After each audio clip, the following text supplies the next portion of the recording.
J'espère que vous allez bien. Aujourd'hui, on se retrouve avec Monsieur Basile. Normalement, je ne suis pas censé le présenter, mais je vais quand même le laisser se présenter. Basile, comment ça va? Écoute, ça va bien. Je pense qu'il faut quand même me présenter. Il faut pas trop se prendre pour des stars internationales quand on n'en est pas une. Écoute, Basile, enseignant dans la vente, prof de vente, prestataire dans la vente et coach coach ou entraîneur pour commerciaux athlétiques, si j'ose dire. C'est intéressant, tu viens de dire enseignant dans la vente. Le mot qui est pris de partout, c'est coach, Ouais. expert en vente. Pourquoi ce terme enseignant en vente?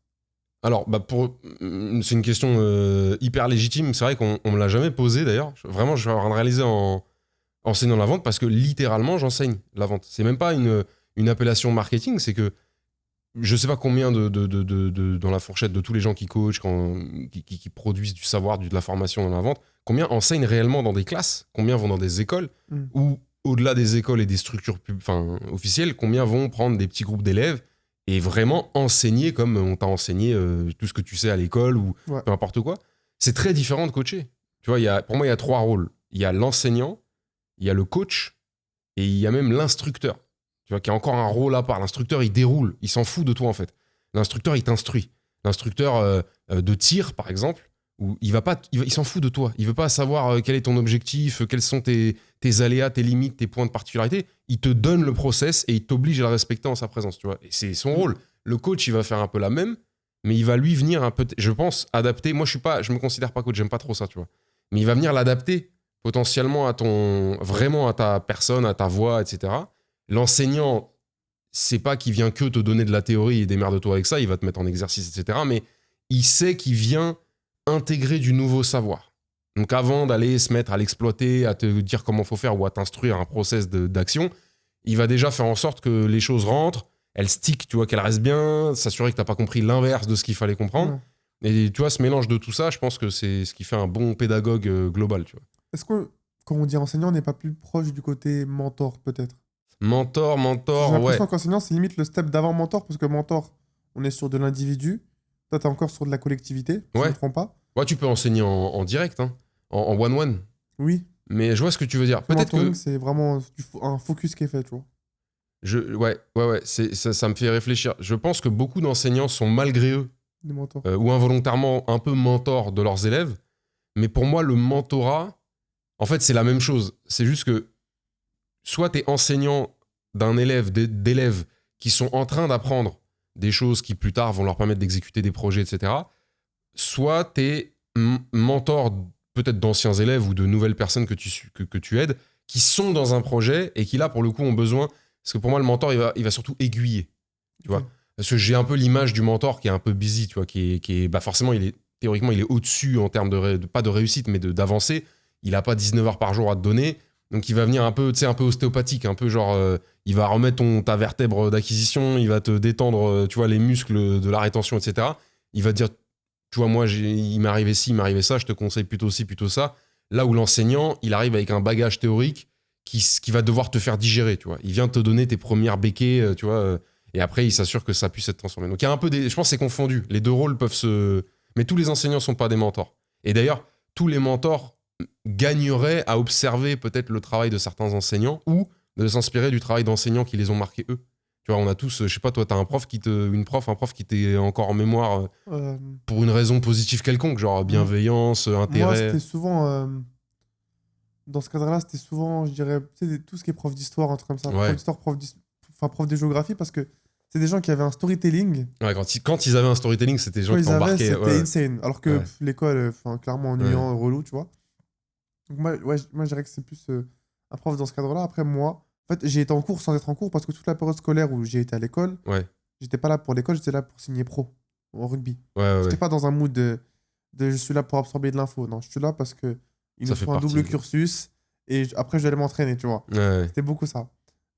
Et toi, en termes de parcours, avant d'en arriver là, à ce côté enseignant, Ouais. ça a été quoi le parcours de la white belt?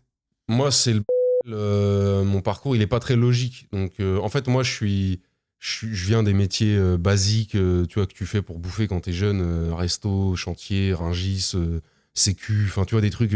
Tu fais pas, les mecs qui te racontent font ça par passion. Tu vois, c'est juste, non, mais ça paye en fait. Donc, Ouais. moi, j'ai des factures, j'ai besoin de rentrer du cash pour payer. Et c'est pas un sacrifice, une épreuve. C'est la vie de 90% des gens de la classe moyenne et de la classe modeste, tu vois. On travaille parce qu'il faut travailler, point. On se pose pas trop la question. S'il y a un truc qui peut être moins dur, plus rentable, bon, bah, on va y aller, tu vois, mais t'as un mec qui veut bien te prendre dans son resto, sa boîte, son équipe, machin, tu vas, tu avances. Donc, je réfléchissais pas trop à ça. Après, j'ai eu une petite parenthèse militaire dans ma vie, donc ça m'a sorti complètement de la société, on va dire, basique. Je me lève le matin pour bosser, entre parenthèses, enrichir le projet d'un entrepreneur ou d'une structure. Et je rentre chez moi profiter des quelques euros que le fisc aura bien voulu me laisser dans ce système-là. Parce qu'en soi, on a tous, nos darons, on les a regardés. C'est ça qu'on a vu, gros, hein. Je me lève, je bosse, je me sacrifie pour mes gosses. J'essaye de visser les vis qu'il y a à visser à la maison quand ça va pas. Je dors le plus possible si je peux avant de reprendre la journée de demain. Enfin, tu vois, c'est quand même une autre vie que celle que certains d'entre nous ont aujourd'hui. Ouais. Et l'intérêt d'avoir décroché avec ce truc-là, parce que j'étais quand même... Alors attention, t'as quand même de quoi faire ton trou, hein, là-dedans. Hein. Tu peux évoluer. Moi, tu vois, j'ai eu la chance d'évoluer dans certaines hiérarchies, entre guillemets, des boîtes réelles dans lesquelles je travaillais. Des boîtes du réel, ça veut dire non digital. J'ai fini directeur de salle, directeur de cabaret, des trucs comme ça. Tu vois, c'est très agréable, mais ça reste un truc du monde matériel normal où tu vas pas devenir Jeff Bezos, même si c'est pas l'objectif, parce que tu gravis les échelons. Il y a un moment où t'as un plafond, ce qui est le plafond de la boîte, tout simplement. Tu vois, la boîte, elle va pas se mettre à faire 30 milliards parce que t'as besoin d'évoluer, tu vois. Et l'intérêt d'avoir eu cette cassure en passant par l'institution, c'est que mon retour au civil a été assez violent parce qu'il s'est passé, alors je l'ai déjà dit, désolé pour la redite, mais il s'est passé au moment du confinement, pas du Covid. C'est-à-dire qu'on avait déjà, on avait compris que le Covid, ça allait être un bordel un peu spécifique.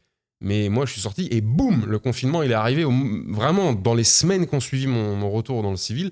Et j'avais quelques tractions, possibilités, pistes professionnelles à ce moment-là qui ont toutes disparu parce que toutes dans le monde qui reçoit du public, qui accompagne du public, tu vois, les marchés, la resto, les boîtes de nuit, la sécu et tout, pendant le confinement, ça n'a plus existé malheureusement. Et d'ailleurs, ça a laissé sur le carreau beaucoup de gens, tu vois.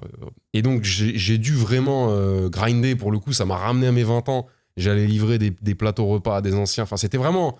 J'ai pris tout ce que je pouvais jusqu'à trouver une boîte qui a bien voulu prendre un espèce de profil inqualifiable comme moi, parce que c'est pas que je suis un mauvais profil, mais tu vois pas quel est mon truc majeur quand tu prends mon profil. C'est juste que je bosse, tu vois. Et qui m'a laissé un peu de chance. Et petit à petit, qui m'a, à travers évidemment plein d'aléas de parcours et tout, permis de toucher aux sales, de toucher à la vente, non pas en métier, mais en termes de compétences. Tu vois, genre, ok, quand on est capable de démontrer de l'intérêt authentique, d'écouter, de bien savoir faire sortir les infos des gens, et qu'en plus on a le luxe de trouver des problèmes qu'on sait résoudre dedans, on est un peu le roi du monde si on a une solution valable, tu vois. Et ça m'a intéressé, je me suis formé dedans, j'ai rencontré un écosystème que tu connais peut-être plus ou moins, tu vois. C'était le début pour tout le monde à cette époque-là. En plus de ça, c'était les vagues arrivantes, LinkedIn, tu vois. Avant ça, LinkedIn, c'était vraiment une CV Tech, tout le monde s'en foutait personne n'avait d'intérêt pour LinkedIn, ni pour son profil LinkedIn, ni pour les opportunités que LinkedIn offrait. C'était vraiment, je mets mon truc parce qu'au cas où il y a une opportunité pro. C'est un peu comme copain d'avant, mais pas pour nos darons, pour nous, tu vois. Ouais. Et d'un coup, c'est de salariés beaucoup. Comment ? J'ai l'impression qu'avant LinkedIn, c'était beaucoup un truc pour salariés. Ouais, c'était un truc pour professionnels, en fait. Voilà, c'est un réseau social guindé professionnellement. C'est-à-dire, je veux pas que tout puisse se permettre, je veux pas trop de familiarité, je veux pas que les mecs ils me postent des photos de leurs gamins, même si aujourd'hui, c'est un peu ça. Comme si t'étais dans un open space de boîte corpo, quoi, voilà, tu vois, où tout le monde se tient très très bien, alors que le soir, le mec, il est en train de faire des saltos arrière dans un bar. Enfin, on est tous des fous, on est tous des identités et des personnalités très fortes et très colorées dans notre vie privée en général. Mais quand on est au boulot, pour les 3/4 des gens, on est guindé, on est complètement serré. Bah, c'est un peu ça, LinkedIn. C'est le réseau social guindé, mais qui est devenu, de manière assez impressionnante, une vraie place de l'écosystème réseaux sociaux, et puis qui est devenu, comme on le sait, toi et moi, un empire de l'opportunité professionnelle, tu vois, qui a eu des utilisateurs captifs. Enfin voilà, j'ai dérivé sur LinkedIn, mais... Et donc, forcément, avec le confinement, le machin, le truc, le fait d'apprendre le sales, de découvrir le remote aussi. Imagine, pour des mecs comme nous, on bosse à Rungis, on bosse dans les restos, dans les boîtes de nuit, à l'armée, toi, là, tu me parles du remote, full remote, tu vois. T'es chez toi, gros, t'allumes ton ordinateur qu'on te fournit, tu vois. Ouais. Tu te mets sur des logiciels dernier cri qu'on te fournit, et s'il te plaît, travaille bien. Heureusement que j'ai bien travaillé, mon ami. Il y a quelques années de ça, mon taf, c'était de soulever des... Enfin, tu sais, je caricature, mais c'est comme tu avais dit à nos darons qui portent des planches à l'usine. À partir de maintenant, accroche-toi parce qu'il va falloir que tu t'assoies sur une chaise ergonomique que tu tapotes sur ton clavier et tu vois. Enfin, évidemment, j'exagère, mais parce que c'est un autre type d'effort. Mais c'est pour moi, c'était la liberté, quoi. Genre, t'as pu te taper 1h30 en RER ou en bagnole le matin, la même chose le soir, à dépendre de ton de collègue que t'aimes pas.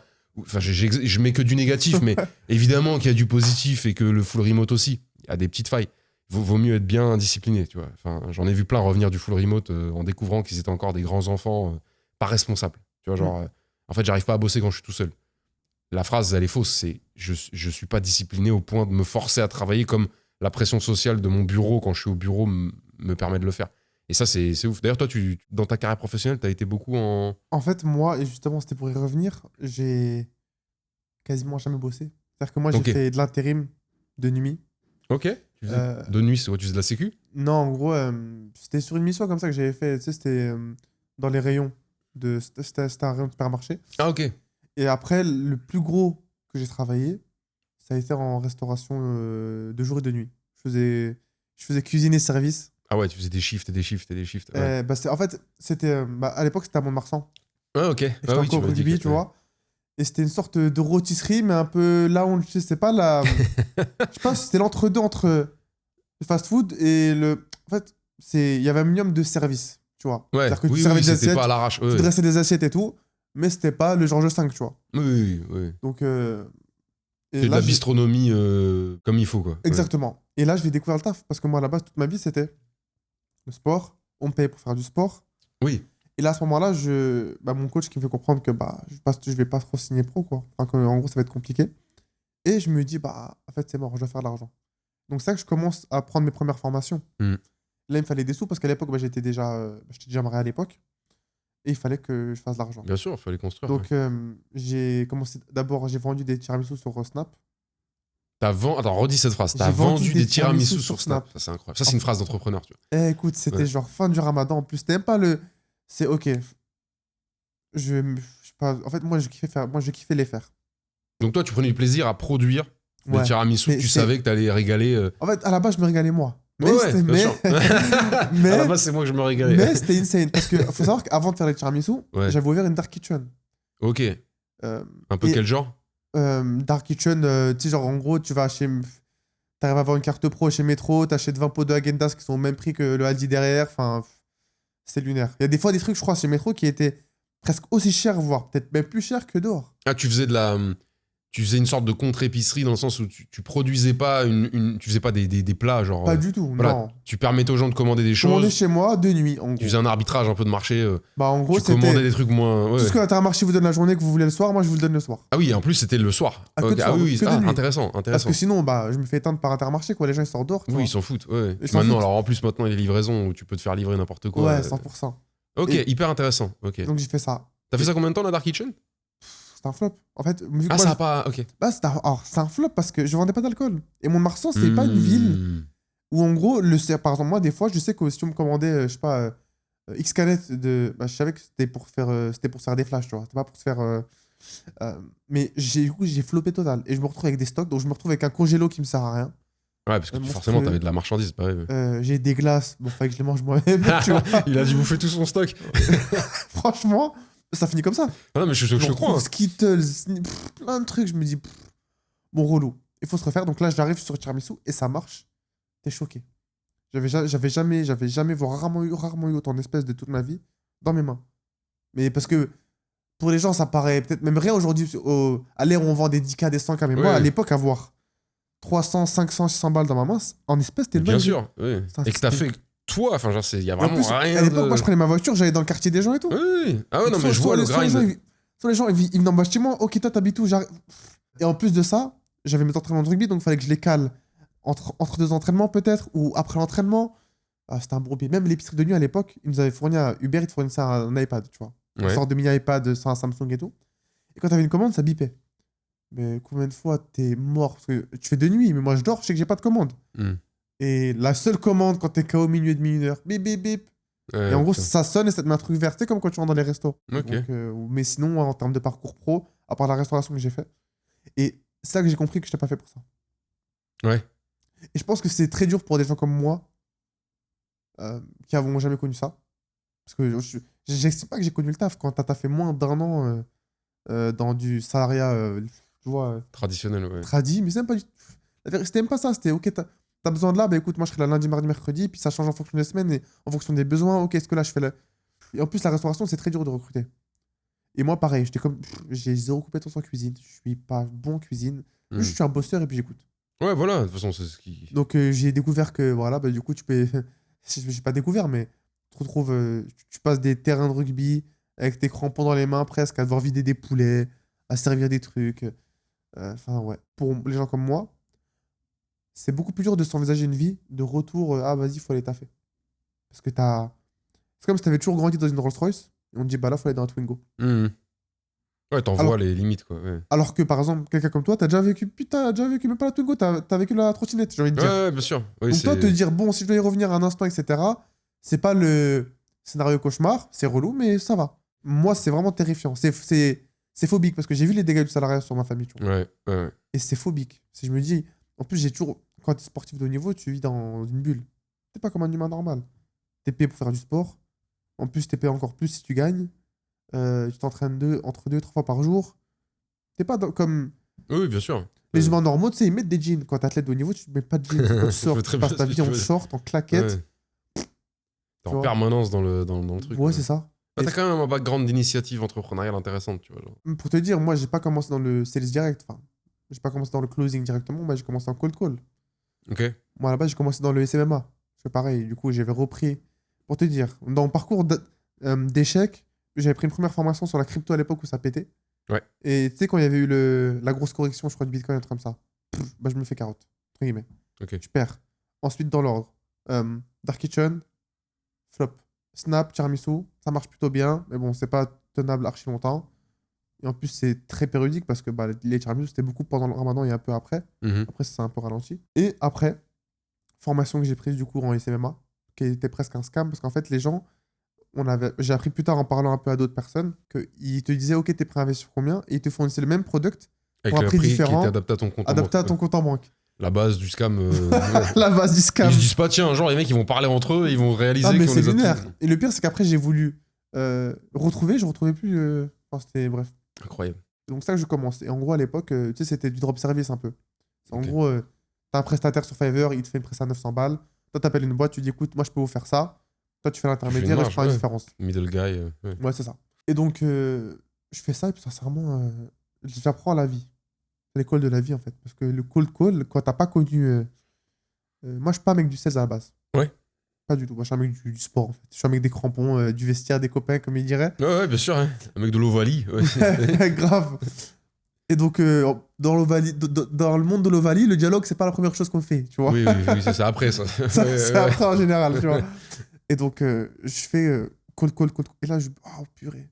Et c'est là que je commence à apprendre le jeu du volume. Ok. Le t'es nul. Ouais. Ok. Mais tu seras peut-être moins nul au bout de la 50e fois. Et là, tu apprends cette sorte de résilience à l'échec. Cette résilience à... Ah bah, le call, c'est... Et en plus de ça, tous les scénarios sont différents. Un jour, tu as la secrétaire, un jour, tu as le fondateur. Mais en plus, quand tu es sur du B2B à l'ancienne, moi, à l'époque, je devais appeler des cuisinistes. Ok. Des piscinistes aussi, on dit. Ouais, pisciniste, cuisiniste. Mais tu sais que c'est pas des domaines, par exemple, de la tech. Ah non, c'est des gens à l'ancienne qui ont 40-50 piges de bouteilles, machin. 40-50 ans, parce que 50 piges de bouteilles, c'est-à-dire que le mec a commencé à faire des piscines à 15 ans, tu vois. Mais, et du coup, tu te confrontes à des gens différents, parce que la secrétaire, elle a 28 ans. Ouais. Le mec à l'ancienne, il a 45 ans. Bon, c'est quoi vos trucs d'internet, je sais pas trop. Et waouh. Il y a un nombre d'avatars variés à l'intérieur d'une boîte qui... 1 million de %. Mais c'est en fonction de la boîte et de la taille de boîte, parce que des fois, tu vois, et en plus, c'est la réticence qui fait que, par exemple, les gens qui sont pas très référencés, ils sont pas fait appeler énormément de fois. Ouais. Mais les grosses boîtes, ils se font un peu tous les jours entre 15 et 30 fois. Ils ont développé un système immunitaire un peu autour de... Et donc, il faut passer par les bons trucs. Mais en plus, aujourd'hui, moi, à l'époque, c'était en 2023. Alors, ça paraît proche, mais à l'époque, on n'avait pas tous les logiciels qu'il y avait maintenant pour avoir des 06, des 07, tu vois. À l'époque, c'était à la guerre. Hein. C'était Google, Sheet. Ouais, fallait être malin. À l'époque, fallait encore être malin. Aujourd'hui, ils les ont sur des plateaux. Ouais, fallait être smart. Moi, à l'époque, c'était logiciel de scrapping, tu vois. Ok, bah, c'est juste ça. Ouais. De toute façon, c'est vraiment... Alors, c'est un jeu de volume, comme tu dis, surtout au début, mais c'est un jeu de résilience, en fait. C'est plus un jeu... Il y a des gens qui vont appeler 300 numéros par jour, il y a des gens qui vont en appeler que 80, mais peu importe l'effort en termes de volume, déjà, il faut pouvoir trouver 300 numéros Ouais. dans ta niche, etc. Mais ce côté te forcer à manger des portes, c'est tellement formateur et affûtant si tu le fais pas en mode victime. Si tu le fais en mode rugby, si tu le fais en mode... Je sais bien que mon premier plaquage, il va être éclaté. Enfin, Ouais. t'imagines, si je te sors un premier plaquage de ma vie, je te retourne... je te retourne bah non, le tu vois, bec, normalement, c'est pas censé faire ça, tu vois. Et ouais, Sauf ok. si t'es fidjien, quoi, mais bon, après, ça. Oui, oui, oui. Voilà, ou si t'es black belt de JJB, que tu l'as pas déclaré, que tu viens pour la première. Mais ok, donc tu commences par le call. Et donc tu fais cette intermédiation entre des cuisinistes, des piscinistes, peu importe, et donc des prestats potentiels. C'est quoi, tu vendais du web service, tu vendais de... En fait, c'était à l'époque, c'est surtout ce qu'on appelait du lead gen, tu vois. Pas que tu leur vendais du business, ouais. Grossièrement, tu leur vendais du business, mais tu vois, mais même c'est un format où à l'époque, euh, tu sais, je sais pas comment expliquer.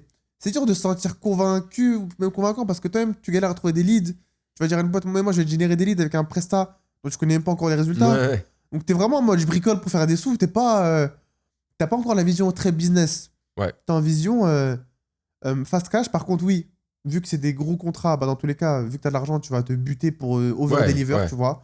Parce que de toute façon, si t'as un client entre 3 et 10K, bah, de toute façon, t'as assez pour vivre. Et il faut juste over-deliver comme un porc pour qu'il soit archi content et que derrière, t'aies de la récurrence. Ouais. C'était la target dans tous les cas de te dire je vais pas prendre de l'argent pour prendre de l'argent. Faut qu'il soit vraiment archi content, limite que c'est sous-promettre sur délivrer. Ouais, je comprends. Pour se dire derrière, bah, je maintiens du cash parce que prendre 5K, 5K dans la France à Macron, tu fais pas grand-chose. Après, en plus, quand tu démarres ta carrière et que tu commences à engranger des sommes, pas qui vont te mettre à l'abri pour 19 générations, mais qui sont un peu hors de ton échelle habituelle, c'est là où tu dis, waouh, ok, donc ça fonctionne dans le sens où si je fais ce que j'ai dit que j'allais faire et que tout se passe bien, ça marche, tu vois. Et parce que je dis souvent à mes élèves, tu vois, il y a deux manières d'entreprendre. Il y a ceux qui poussent et il y a ceux qui courent. Tu vois. Ceux qui poussent, c'est ceux qui soulèvent des poids. Ceux qui soulèvent des poids, je les vois. Pour moi, c'est la manière la plus saine d'entreprendre, mais il n'y a aucun jugement de valeur. Il faut entreprendre quel que soit le moyen, mais il y a deux manières de faire. La première, c'est tu crées tellement de valeur pour un persona, en réglant tellement bien un problème grâce à cette valeur que ton persona a, qu'il devient inévitable au bout d'un moment que tu sois rémunéré pour ça, qu'il y ait un deal qui se fasse. Sauf si vraiment t'es un fou furieux qui s'auto-flagelle et qui refuse l'argent de tout le monde. Parce qu'il y en a, hein. Ah ouais? Oui, mais il y en a, en fait, ils ont tellement peur de monétiser ce qu'ils font, ou en tout cas de vraiment le rentabiliser, parce qu'ils ont peur que les gens se retournent contre eux en disant ouais, mais avant tu donnais, enfin, tu vois, tu faisais tout gratuit, machin. Enfin, tu sais, on a plein d'histoires comme ça de youtubeurs ou trucs qui ont osé un jour tenter de monétiser une part de leur audience parce que ça fait 20 piges ou 15 piges ou 10 piges que les mecs ils charbonnent et leur audience elle lève les boucliers en disant mais ça va pas, non, espèce d'infopreneur. Mais gros, oui, je veux vivre de ce que je fais depuis 10 ans et je me casse le cul à vous divertir. Ouais. Tu vois. Donc ça, c'est la voie noble, entre guillemets. Donc tu crées une telle valeur que ça devient inévitable que le marché te récompense monétairement. Par contre, il n'y a pas d'échelle dans la récompense. Elle peut très bien te récompenser comme très mal. Et ça va être à toi de gérer. Ou alors, tu prends tellement d'argent à un individu, un marché, une entreprise, que ça devient inévitable, si tu veux survivre et pas finir en tôle, de produire la valeur. Et ça, c'est ceux qui courent. C'est-à-dire, ils vont créer une dette envers leurs clients qu'ils vont devoir honorer. Mais tant qu'il n'y a pas la dette, ils se mettent pas à courir. Et c'est une autre manière d'être motivé, tu vois. Et moi, je la trouve saine si tu délivres. Si c'est pas si t'as pas un état d'esprit un peu scam où vas-y, on fera un peu ce qu'on peut faire et il est pas content, c'est la même. Maintenant, moi, je sais pas vivre dans la deuxième option. C'est-à-dire, moi, le côté, je viens de prendre 15K à Jérôme, je sais même pas encore comment je vais lui faire son truc que je lui ai vendu. Ça, moi, je peux pas. J'ai fait, hein. Enfin, j'ai fait dans le sens, j'ai déjà travaillé dans des boîtes où c'était comme ça, tu vois. Mais en fait, t'as l'impression de tout le monde. Alors que tu laisses personne. C'est juste l'ordre des événements qui font que t'es temporairement dans une posture de attends, mais là, tu lui as pris de l'argent, t'as rien fait encore, tu vois. Oui, mais à la fin, ce sera le même résultat. Il y aura eu de l'argent qui est passé et de la valeur qui est passée. Tu vois, alors que quand la valeur est déjà au moins validée et constatée par le client, t'as pas ce sentiment de lui avoir pris un truc que t'as pas encore honoré. Je sais pas si tu comprends. Ouais, en gros, c'est très dur d'être dans la deuxième option. C'est pour ça que j'ai beaucoup de respect pour les gens, surtout les gens jeunes qui entreprennent dans cette voie-là, parce que c'est une pression réelle. En fait, par exemple, dans l'engros de ce que toi tu dis, c'est quand le prospect qui n'est pas encore client a déjà eu un extrait de valeur et qui sait à quoi s'attendre et qui sait déjà ce qui va se passer, et que là tu prends le transfert de valeur, donc là tu prends l'argent, t'es beaucoup plus serein que juste t'inquiète, ok, il t'a donné, ok, là faut se bouger pour donner le t'inquiète qu'on a donné, c'est ça? C'est la confiance en fait, c'est ça. C'est beaucoup de trust. Ouais. tu donnes tellement de valeur en amont que ça devient inévitable que le marché te rémunère. C'est pas tu travailles gratuit.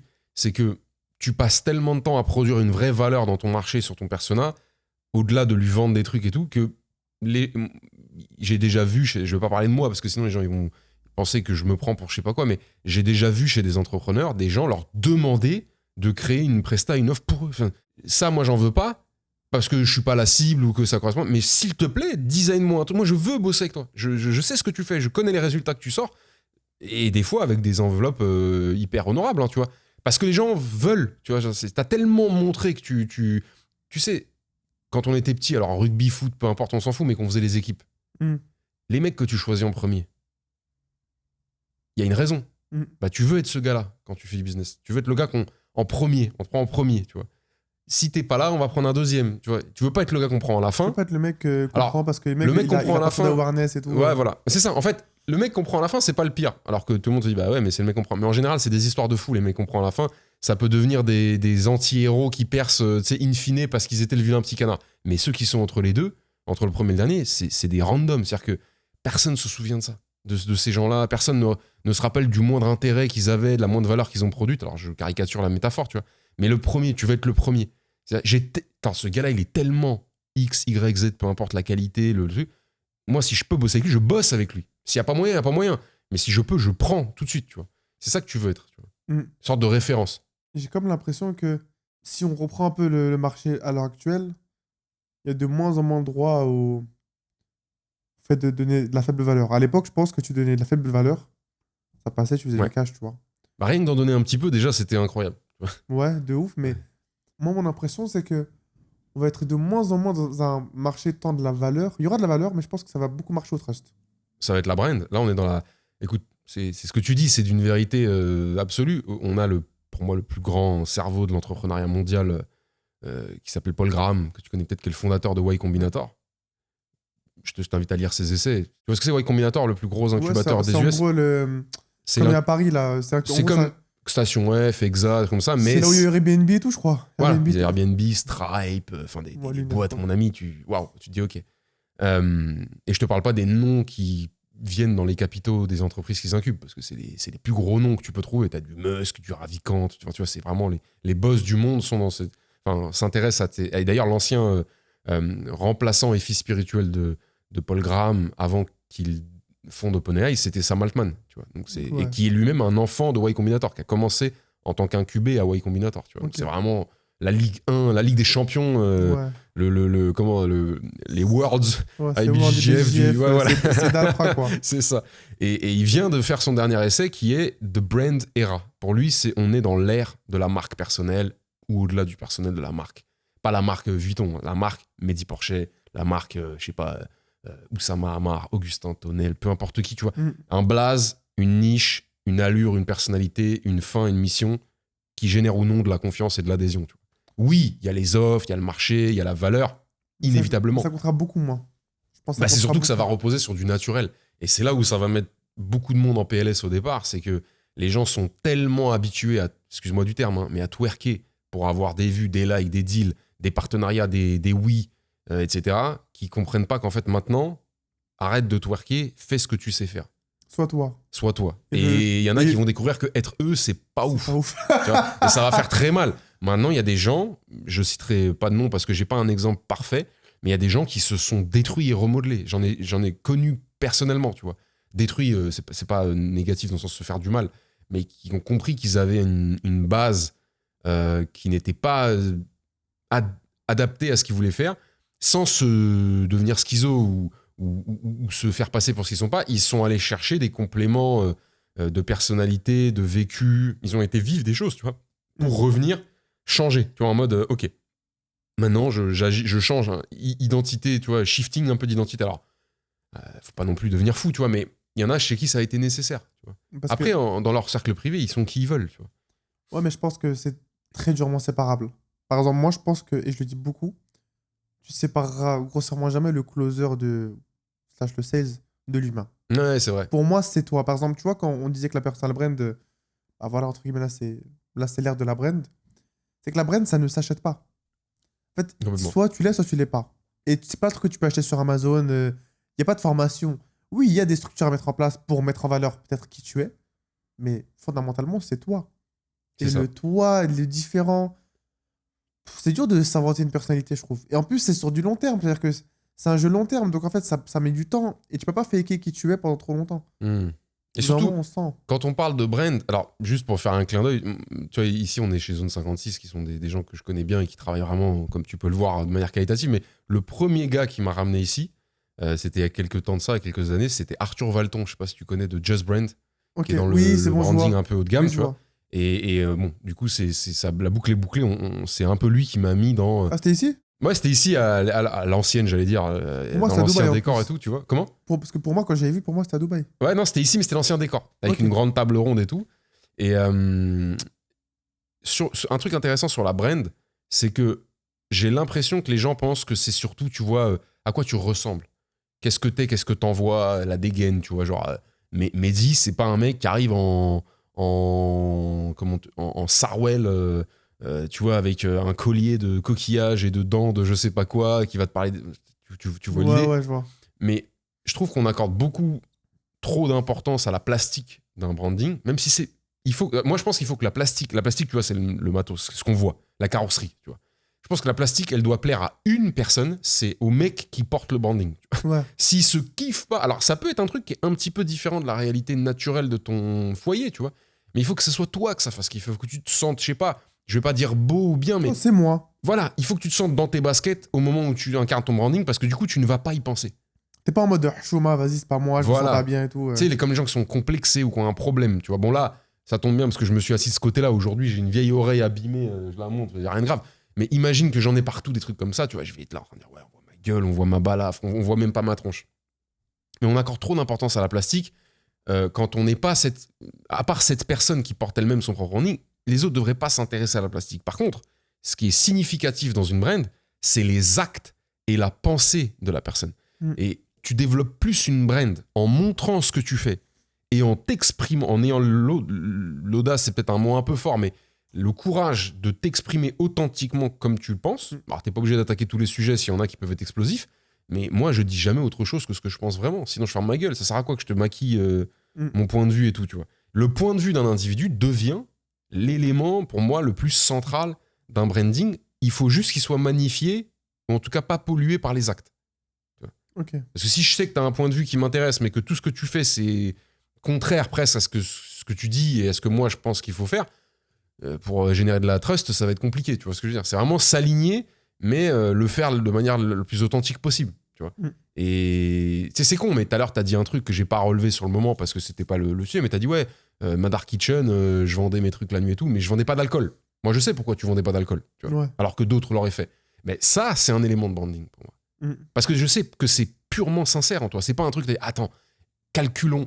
Si je vends de l'alcool, les musulmans ne vont pas vouloir passer par moi. Donc, c'est pas calculé, c'est toi. Ouais, De toute façon, il n'y avait pas un monde où tu allais vendre de l'alcool. Ouais. Il n'a pas eu la question. Tu vois ce que je veux dire? C'est Donc. ça du branding. Ça veut pas dire que tu n'as pas à y réfléchir de temps en temps, à te rendre compte de ton branding. Mais si c'est un calcul stratégique, t'es pas dans le branding, t'es dans le marketing. Tu vois, t'es dans l'emballage de ce que t'es. Tu vois. Et donc, faites attention quand vous voulez adhérer à un individu à ce qu'il dit d'un point de vue pensée et ce qu'il fait. Et après, si en plus de ça, son style vous fait kiffer, son accent du sud, du nord, de je ne sais où vous fait kiffer, tu vois, il y en a, ils aiment le franc-parler d'un Hamza Yacoubi, il y en a qui adorent le côté très guindé, très professionnel merde, je vais mal prononcer son nom, pardon. Je crois que c'est Quentin Desplat ou Desplat, qui est une référence dans le sales très haut de gamme sur le marché français B2B. C'est des styles complètement différents. Par contre, je peux te garantir que les deux, ils sont eux-mêmes. C'est eux dans la vraie vie. Voilà, après, ils peuvent parfois pousser certains trucs. Et puis, il y a l'effervescence de quand tu fais un webinar à 200 personnes, t'es aussi sur une scène quelque part, tu vois. Ouais. Mais toi, je sais que t'es toi-même. Quand je te vois, quand je vois tes contenus, je vois le même mec, tu vois. Donc, c'est pas montrer tout, mais c'est montre le vrai. Si tu montre du vrai. Dans l'ère de la brand, si tu montres du faux, comme tu disais tout à l'heure avec les scams et tout, au début, ça peut payer sur des esprits un peu crédules ou très néo-découvrants dans le truc. Mais dans quelques mois, dans quelques semaines, les gens vont comprendre la farce, vont comprendre la fraude que t'es. Et du coup, là, tu vas être blacklisté un peu définitivement. Tu vois, parce que les autres, eux, vont pas faire ça. Ouais, puis même, après... Moi, je pense que c'est vraiment une question de foi simple. Parce que tu te dis, tu scams, t'es dans l'égoïsme pur. Et t'es même pas... Ouais. Parce que là, tu scams la maman de quelqu'un, mais ça aurait pu être ta mère. Bien sûr. C'est... Il y a quel monde où tu te dis, ouais. Et le pire dans tout ça, c'est que d'un point de vue capitaliste pur, on enlève toute mœurs.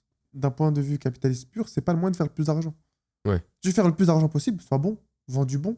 Ouais. Parce que d'un point de vue purement, je dois faire le max de cash possible et le plus longtemps possible. Bah, c'est... Il faut que j'ai une LTV de ouf. Donc que les gens ils restent chez moi le plus longtemps possible. Et pour que les gens ils restent chez toi, il faut que tu leur donnes envie et que tu délivres pas de la bouse, en fait, tout simplement.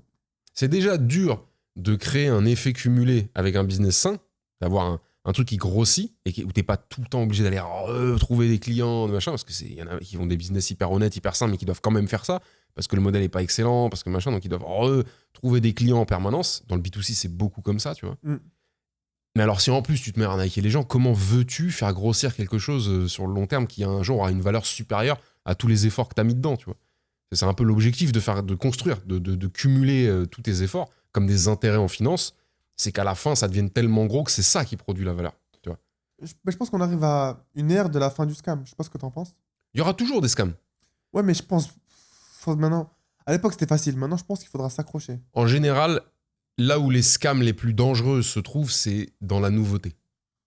Genre l'IA et tout. Crypto, quand c'est sorti, le nombre de gens qui se sont fait fumer, il y en a eu 1 million, mais il y a eu plein de gens qui ont été accompagnés par des gens très bien. NFT, MLM, IA. Là, le nombre tu vas sur LinkedIn 20 minutes, il y a plus d'experts IA sur LinkedIn qu'il n'y a de gens. Tu vois, presque. Ouais. Dis, bon, comment ils font les mecs IA le gars, il a 16 ans, il est IA. expert IA. Je dis pas qu'il comprend rien à l'IA, mais t'es expert. Tu vois, déjà, la seule manière d'être sûr qu'un expert est potentiellement un expert, c'est qu'il a jamais dit qu'il était expert.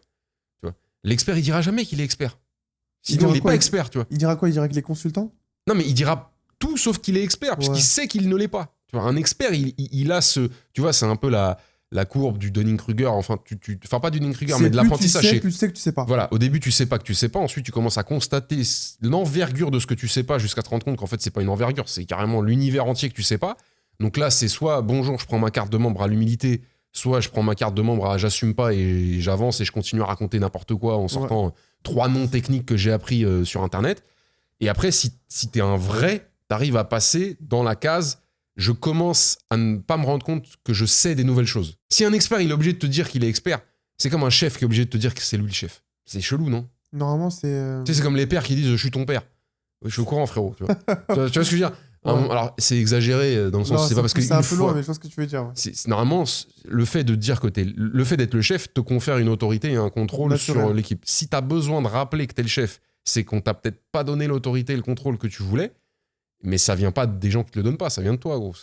Enfin, à un moment donné, tu veux un leader, tu veux un capitaine dans une équipe de rugby, il est pas capitaine parce qu'il veut bien. Il est capitaine parce qu'il a un truc. Tu vois, moi j'ai eu des capitaines, moi j'ai pas joué à ton niveau, mais j'ai joué toute mon scolarité au rugby. C'est le mec qui met des tampons, en fait. Mon capitaine Thomas Oudaillé, que je salue, tu vois, qui était un œuf incroyable.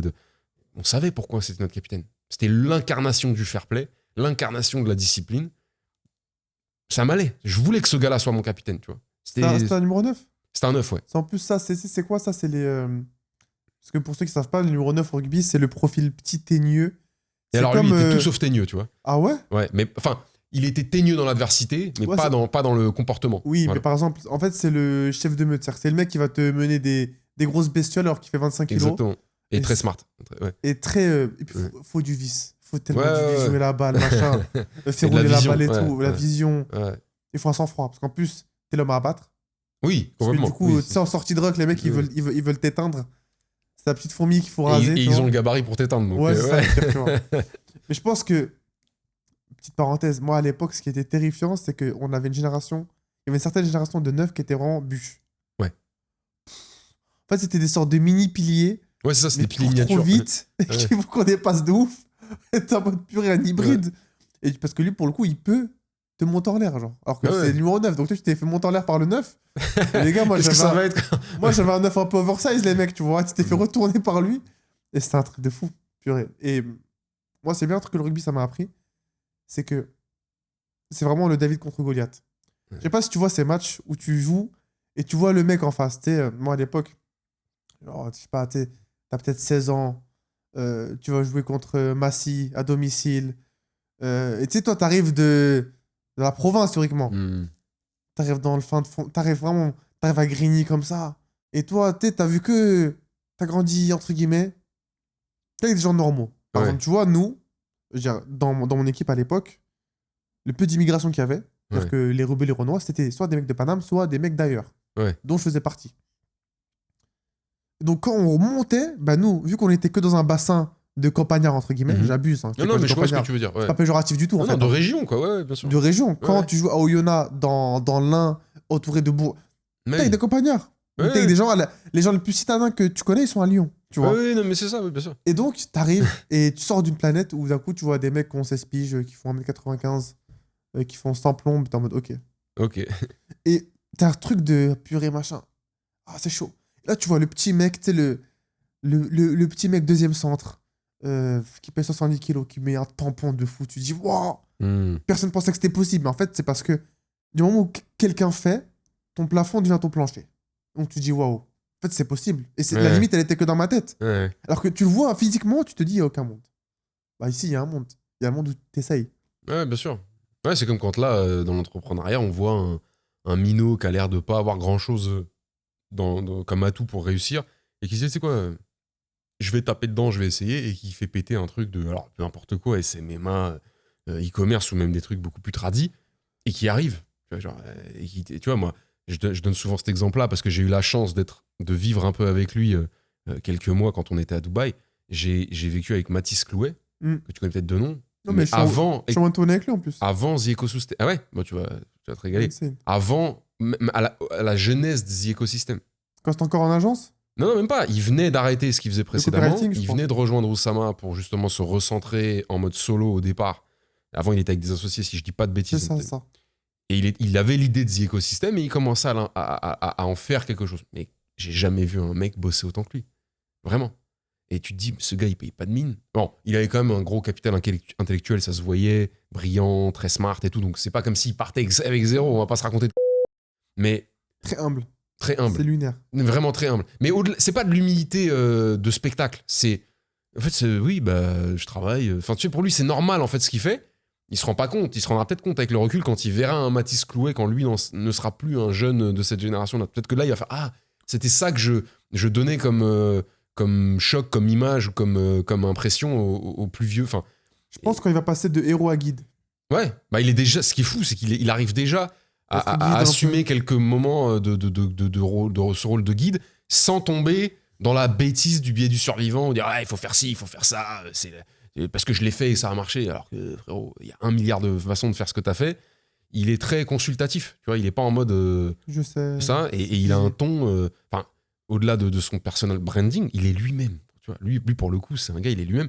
Mais c'est surtout, les gens ne savent, je pense, ne se rendent pas compte de comment il bosse. Moi, je partais le matin très très tôt de la maison. Donc on vivait tous dans une très grande maison que Oussama et Arthur Katz détenaient, enfin avaient à Dubaï. Très très très très grande, donc on était beaucoup, c'était normal, tu vois, c'était pas... C'est quoi le mètre carré? C'était 1300, je crois. Oh, c'est un mètre. Mais tu sais, c'est dans les quartiers de locaux, on était à Oumsoukem 2, donc dans les quartiers de locaux un peu de Jumeirah, Ok. il y a que des maisons comme ça. Il y a pas d'immeubles. Tu vois. Là où on était, il y a aucun immeuble. À 25, à 30 mètres de nous, il y avait une maison de la famille royale, tu vois. Enfin, c'est des quartiers où il y a que des énormes villas. Et nous, ça nous choque, des surfaces comme ça en France. Mais faut comprendre que là-bas, ils ont la place, tu vois. Mm. Et c'est comme les mecs qui disent qu'ils ont 200 hectares dans le Nevada. Oui, mais frérot, il y a la place. Tu vois, genre, tu vois. Ouais. Mais par contre, on était beaucoup, c'était super. Et moi, je partais très tôt le matin, il n'était pas encore levé parce que c'était vraiment avant le jour. Mais quand je revenais, après la salle, il était en train de bosser. Donc, tu sais, de bas, il y a des majlis. Tu vois, Ouais.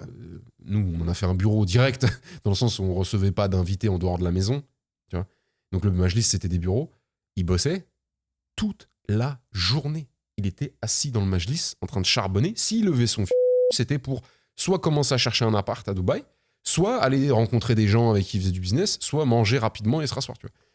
Ça a l'air bête ce que je te dis. Tu vas dire, ouais, moi aussi, je bosse tous les jours. Tu bosses pas, je parle pas de toi, hein, mais tu bosses pas le volume que j'ai vu Mathis bosser. Tu vois. Enfin, et pas en mode, regardez, tu sais, pas en mode présentéisme, en mode, regardez, je En fais mode que ça. hustle, Et en fait, grind. je suis sur à moitié Spotify, à moitié YouTube. Non, non. Moi, je passais. Alors, je fais pas genre, je passais derrière son écran pour regarder ce qu'il faisait. J'ai jamais regardé ce qu'il faisait, mais je savais ce qu'il faisait. Il travaillait. Tu voyais que Ça se c'est voyait. pas là en mode. Parce que je voyais des petites vidéos sortir, des value assets, il commence à faire ces trucs. Je dis, ouais, mais ça, c'est ce qu'il fait. Il était pas là en enfilage de perles, en fait. Et c'est ça, en fait, là. Je pense qu'il croyait dur comme fer à ce qu'il faisait. Tu vois. Donc la foi dont tu parlais, c'est foi en ce que tu fais. T'es pas en train d'essayer un truc en lequel t'as pas vraiment confiance. Peut-être ça va pas marcher, mais toi, t'as foi en ce que tu fais, tu vois. Et il donnait tout ce qu'il pouvait. Alors, oui, tu vas me dire, ouais, mais c'est facile quand on est hébergé par son pote. C'est pas une question d'être à Dubaï. Il aurait pu être, il est d'origine de Bretagne, il aurait pu être de chez lui comme il l'était à ses précédents business. Hein. Ça aurait pas changé grand-chose. Peut-être que l'émulation dubaïote, le côté, tu vois, c'est une ville quand même qui te met une énergie complètement différente de Paname, tu vois. D'être dans la maison avec des housses, il y avait d'autres entrepreneurs très intéressants. Oui, c'est un plus. Mais si c'est pas Mathis Clouet, ça marche pas. Tu vois ce que je veux dire, ce qu'il a fait, ça marche pas. C'est archi smart parce que. Moi, j'avais une question, puis je vais revenir après. Mais tu penses que ça influence à quel point l'environnement? Genre le fait que tu sois à Paris, parce que moi, je vais te donner mon avis pur et dur. Là, récemment, j'ai beaucoup bougé. Mhm. J'ai passé beaucoup de temps à Dubaï pour le Ouais. coup. Parce qu'en plus, là, je devais emménager là-bas, mais là, il y a eu les événements qui ont fait que Ouais, forcément, putain, j'ai beaucoup pensé à toi d'ailleurs à ça quand je me dis, putain, lui, il est pile au moment où Bah, en il. plus, ouais, parce que en plus, moi, j'ai madame, j'ai les, Bah ouais, enfin, ouais. j'ai les petites et tout. Dubaï, j'avais la difficulté de. Ok, j'ai pas ma femme et mes filles. Ouais. Moi, c'était. En fait, c'était the pain. Vraiment, quand je dis que le business masque ça un temps, mais ça revient toujours au truc. Oui, parce que c'est pas temporaire. C'est le problème. C'est pas genre là, je fais une semaine. Elles sont pas là. Tu vois, genre, En fait, ouais. c'est. Et en plus de ça, c'est pas forcément quand tu reviens, parce que moi, à l'époque, quand j'étais à Dubaï, il fallait que je reste pour faire mes papiers. Ah, Et, le fameux. et en plus de ça, moi, c'est à l'époque où j'avais fait mon super long jeûne. Oui, dont tu m'as Et parlé. j'ai pas Ouais. mangé pendant 93 jours au total. Encore bravo pour ça. Parce que Ouais, c'est merci, hein. vrai perf. Hein. Et donc, tu as ce truc de déjà, avant de partir à Dubaï, je mangeais déjà plus. Donc, j'étais déjà quand même bien coupé socialement déjà de madame et tout, parce que tu manges plus en commun, machin. Tu pars! Et à moi, j'ai eu un instant de vide qui m'a mis une mini-dépression, mais vraiment, genre, Hmm. un vide, genre, terrifiant. Ah, c'est donc ça. Et là, t'es tout seul, t'as personne pour qui dépenser de l'argent, donc factuellement, tu sers à rien. Enfin, pas tu sers à rien, mais t'es nul, enfin, tu te sens nul, tu te sens mauvais. Par contre, t'es dans Ouais. une. Après, tu vois la réalité de, je sais pourquoi je suis là. Je suis pas là pour profiter des perles. Je suis pas venu là en mode, enfin, en mode Ibiza Saint-Trope. Je suis pas en vacances. En mission. Ouais. Mission. Donc là, tu te remets vite dedans. Ce qui est facile à Dubaï. Ici, je sais pas toi, j'ai une atmosphère qui est pesante à la mort, mais de dépression, Ah, mais c'est un enfer. c'est pas sans être péjoratif, mais tu sais, de mini rat race un peu. Je sais pas comment dire ça sans être péjoratif, mais tu sais, ce truc de. Les gens sont pas heureux, les gens sont pas contents d'être là. Un truc qui pèse. Un truc qui pèse et que t'as l'impression que purée, tu marches sur un fil. Et que t'es un peu l'ovni du truc. Ouais, il y a un vrai truc d'énergie. Genre, je parle pas d'énergie. Ouais, Chacun est libre de. les chakras. Voilà. Ouais, C'est pas de ça que je parle, mais je parle de. Et moi, de toute façon, c'est ce que je disais toujours à Oussama et Adam, qui était un de nos colocs aussi, avec qui je passais du temps. C'est que quand t'arrives à Dubaï. Alors, la première fois, t'es un peu dans la découverte. T'es forcément enthousiaste, si t'es venu de ton plein gré, bien sûr. Mais t'es dans la découverte. Donc, t'arrives à Dubaï ou à Bali ou même dans une ville que personne connaît. C'est De tout. toute façon, tu vas être dans un truc de nouveau domaine, très alerte. T'es très alerte à Des tout. semaines, des mois après. Comme moi, j'allais à Dubaï pour suivre Oussama et dans l'objectif d'y passer une partie de ma vie, j'ai essayé d'y trouver tous les trucs positifs. Forcément, c'est un biais de cohérence qui est normal. C'est pas forcément un biais qui te protège toujours, mais tu vas dans une ville en espérant que tu pourras y faire quelque chose. C'est bien si t'es attentif aux trucs positifs aussi. Ouais. Mais donc, moi, je revenais souvent en France parce que ma femme aussi était en France. Quand je revenais à Dubaï, là, je sentais le shifting. Genre, d'ailleurs, je le sentais encore plus fort quand je venais de France à Dubaï que quand je rentrais en France. Le pire, c'est quand je suis rentré définitivement en France. C'est là où j'ai pris la claque down, tu vois. Mais je ressentais plus fortement la différence entre les deux environnements quand je prenais la claque up, tu vois, la claque montante. En arrivant de Paname, en t'étant tapé les aéroports et compagnie parisiens et Ouais, c'est léger. la qualité de service des aéroports français, Ouais. qui sont certainement pas les seuls à blâmer, mais on est quand même particulièrement bien lotis, je trouve. Et là, t'arrives à Dubaï. Bon, je t'ai expliqué le contexte dans lequel j'étais. Je vais pas faire le miskin, je vais pas faire le mec. J'arrivais dans une maison de millionnaires avec que des millionnaires quasiment dedans. mes gars, Oussama et tout, ils étaient aux petits soins. Non pas parce que je sais pas qui, mais parce que c'est comme ça qu'ils vivent entre eux. Tu vois, genre, il faut que tout le monde soit bien, tout le monde soit content, tout le monde ait ce qu'il faut si besoin, etc. Mais t'arrives à Dubaï, t'as envie de charbonner. Moi, j'arrive à Dubaï, j'avais envie de monter des empires. Alors, c'est exagéré, mais c'est littéral ce que je te C'est ça, raconte. ouais. Et forcément, t'es pas tout seul. Donc, autour de toi, les gens, ils sont dans la même énergie. Qu'est-ce qui se passe? Regarde, je vais dire un truc. Des fois, il y a des drames. Il y a des mecs qui pètent les plombs, qui commettent des attaques. Alors, terroristes, pas de terroristes en général. Les mecs, ils se sont montés le crâne entre eux. Entre eux, ça veut pas dire qu'ils sont dans la même chambre, mais c'est sur un chat, sur un machin. Le gars, c'est rarissime, les gars, qui sont complètement isolés. Tu vois. Solo qui te font une dinguerie. Voilà, Souvent, ils font une c'est- dinguerie de masse, j'entends. Enfin, il y en a plein qui font des dingueries, mais pas visées sur une personne. C'est Un une truc de synergie jeu. d'un Voilà. truc. Mais si malheureusement, c'est encore quelque chose qui se produit et qui a des effets et des impacts dans le négatif, crois-moi que ça fonctionne aussi dans le positif, tu vois. Quand on parlait juste avant avec Thibaut, le patron de Zone 56, quand on parlait de Steve Jobs et de Steve Wozniak, tu vois, les fondateurs d'Apple. Quand c'était deux trimards, certes pas du tout dans le besoin, mais qui étaient dans un garage de ville secondaire des États-Unis, c'était juste deux mecs dans un garage, tu vois, avec l'inertie de début de la tech un peu officielle aux États-Unis, ça. Évidemment que l'entourage joue. Évidemment que s'ils avaient été à 400 bornes l'un de l'autre, l'un en 9-17 dans un job de l'autre avec un... Évidemment que ça aurait joué, tu vois. Maintenant, je pense qu'il y a une vraie part de l'énergie qui vient de l'environnement. Environnement géographique et environnement humain. C'est deux trucs très différents. Mais t'es aussi un ingrédient de comment t'absorbes l'énergie que t'envoie l'environnement et tout. C'est-à-dire que c'est pas que « Oh, super, je me mets là parce que cet environnement me confère une énergie. » C'est à cet endroit-là, j'arrive, moi, à exploiter l'énergie locale pour en faire quelque chose. T'es pas passif, tu vois. Il y en a trop, ils veulent être passifs. Ouais, moi, je déménage à Lisbonne ou je déménage à Bali parce que là-bas, les gens sont cool, donc je travaille mieux. Oui, mais c'est pas que parce que les gens ils sont cool. Il y a des gens cool partout. C'est parce que là-bas, t'arrives... Tu feras pas d'un poney Voilà. un Exactement. arabe, quoi, Voilà, en c'est fait, ça que je veux hein, dire. tu C'est vois. qu'un mec qui, de toute façon, est au bout du rouleau, à peine il s'est levé à Issy-les-Moulineaux, il va pas devenir un fou de l'entrepreneuriat Un qui fait 2 scaler, milliards. ouais. Voilà, parce qu'il a déménagé à Singapour. Ça n'existe pas, tu vois. C'est... Mais moi, je suis vraiment dans cette phase-là, là, tu vois. Ouais. Je devais partir. Au final, bon, je pars pas. Je reste proche de madame. Je suis dans un hôtel. Tu dois rester dans un hôtel de 23 mètres carrés.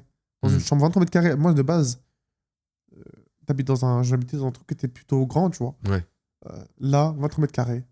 T'as que ton ordi. Et tu sors pas. Et c'est tellement déprimant. Toi, qu'est-ce que tu appliquerais comme concept dans un contexte où tu te dis... Est-ce que tu te dis, bah, tu sais quoi, vas-y. C'est une passe.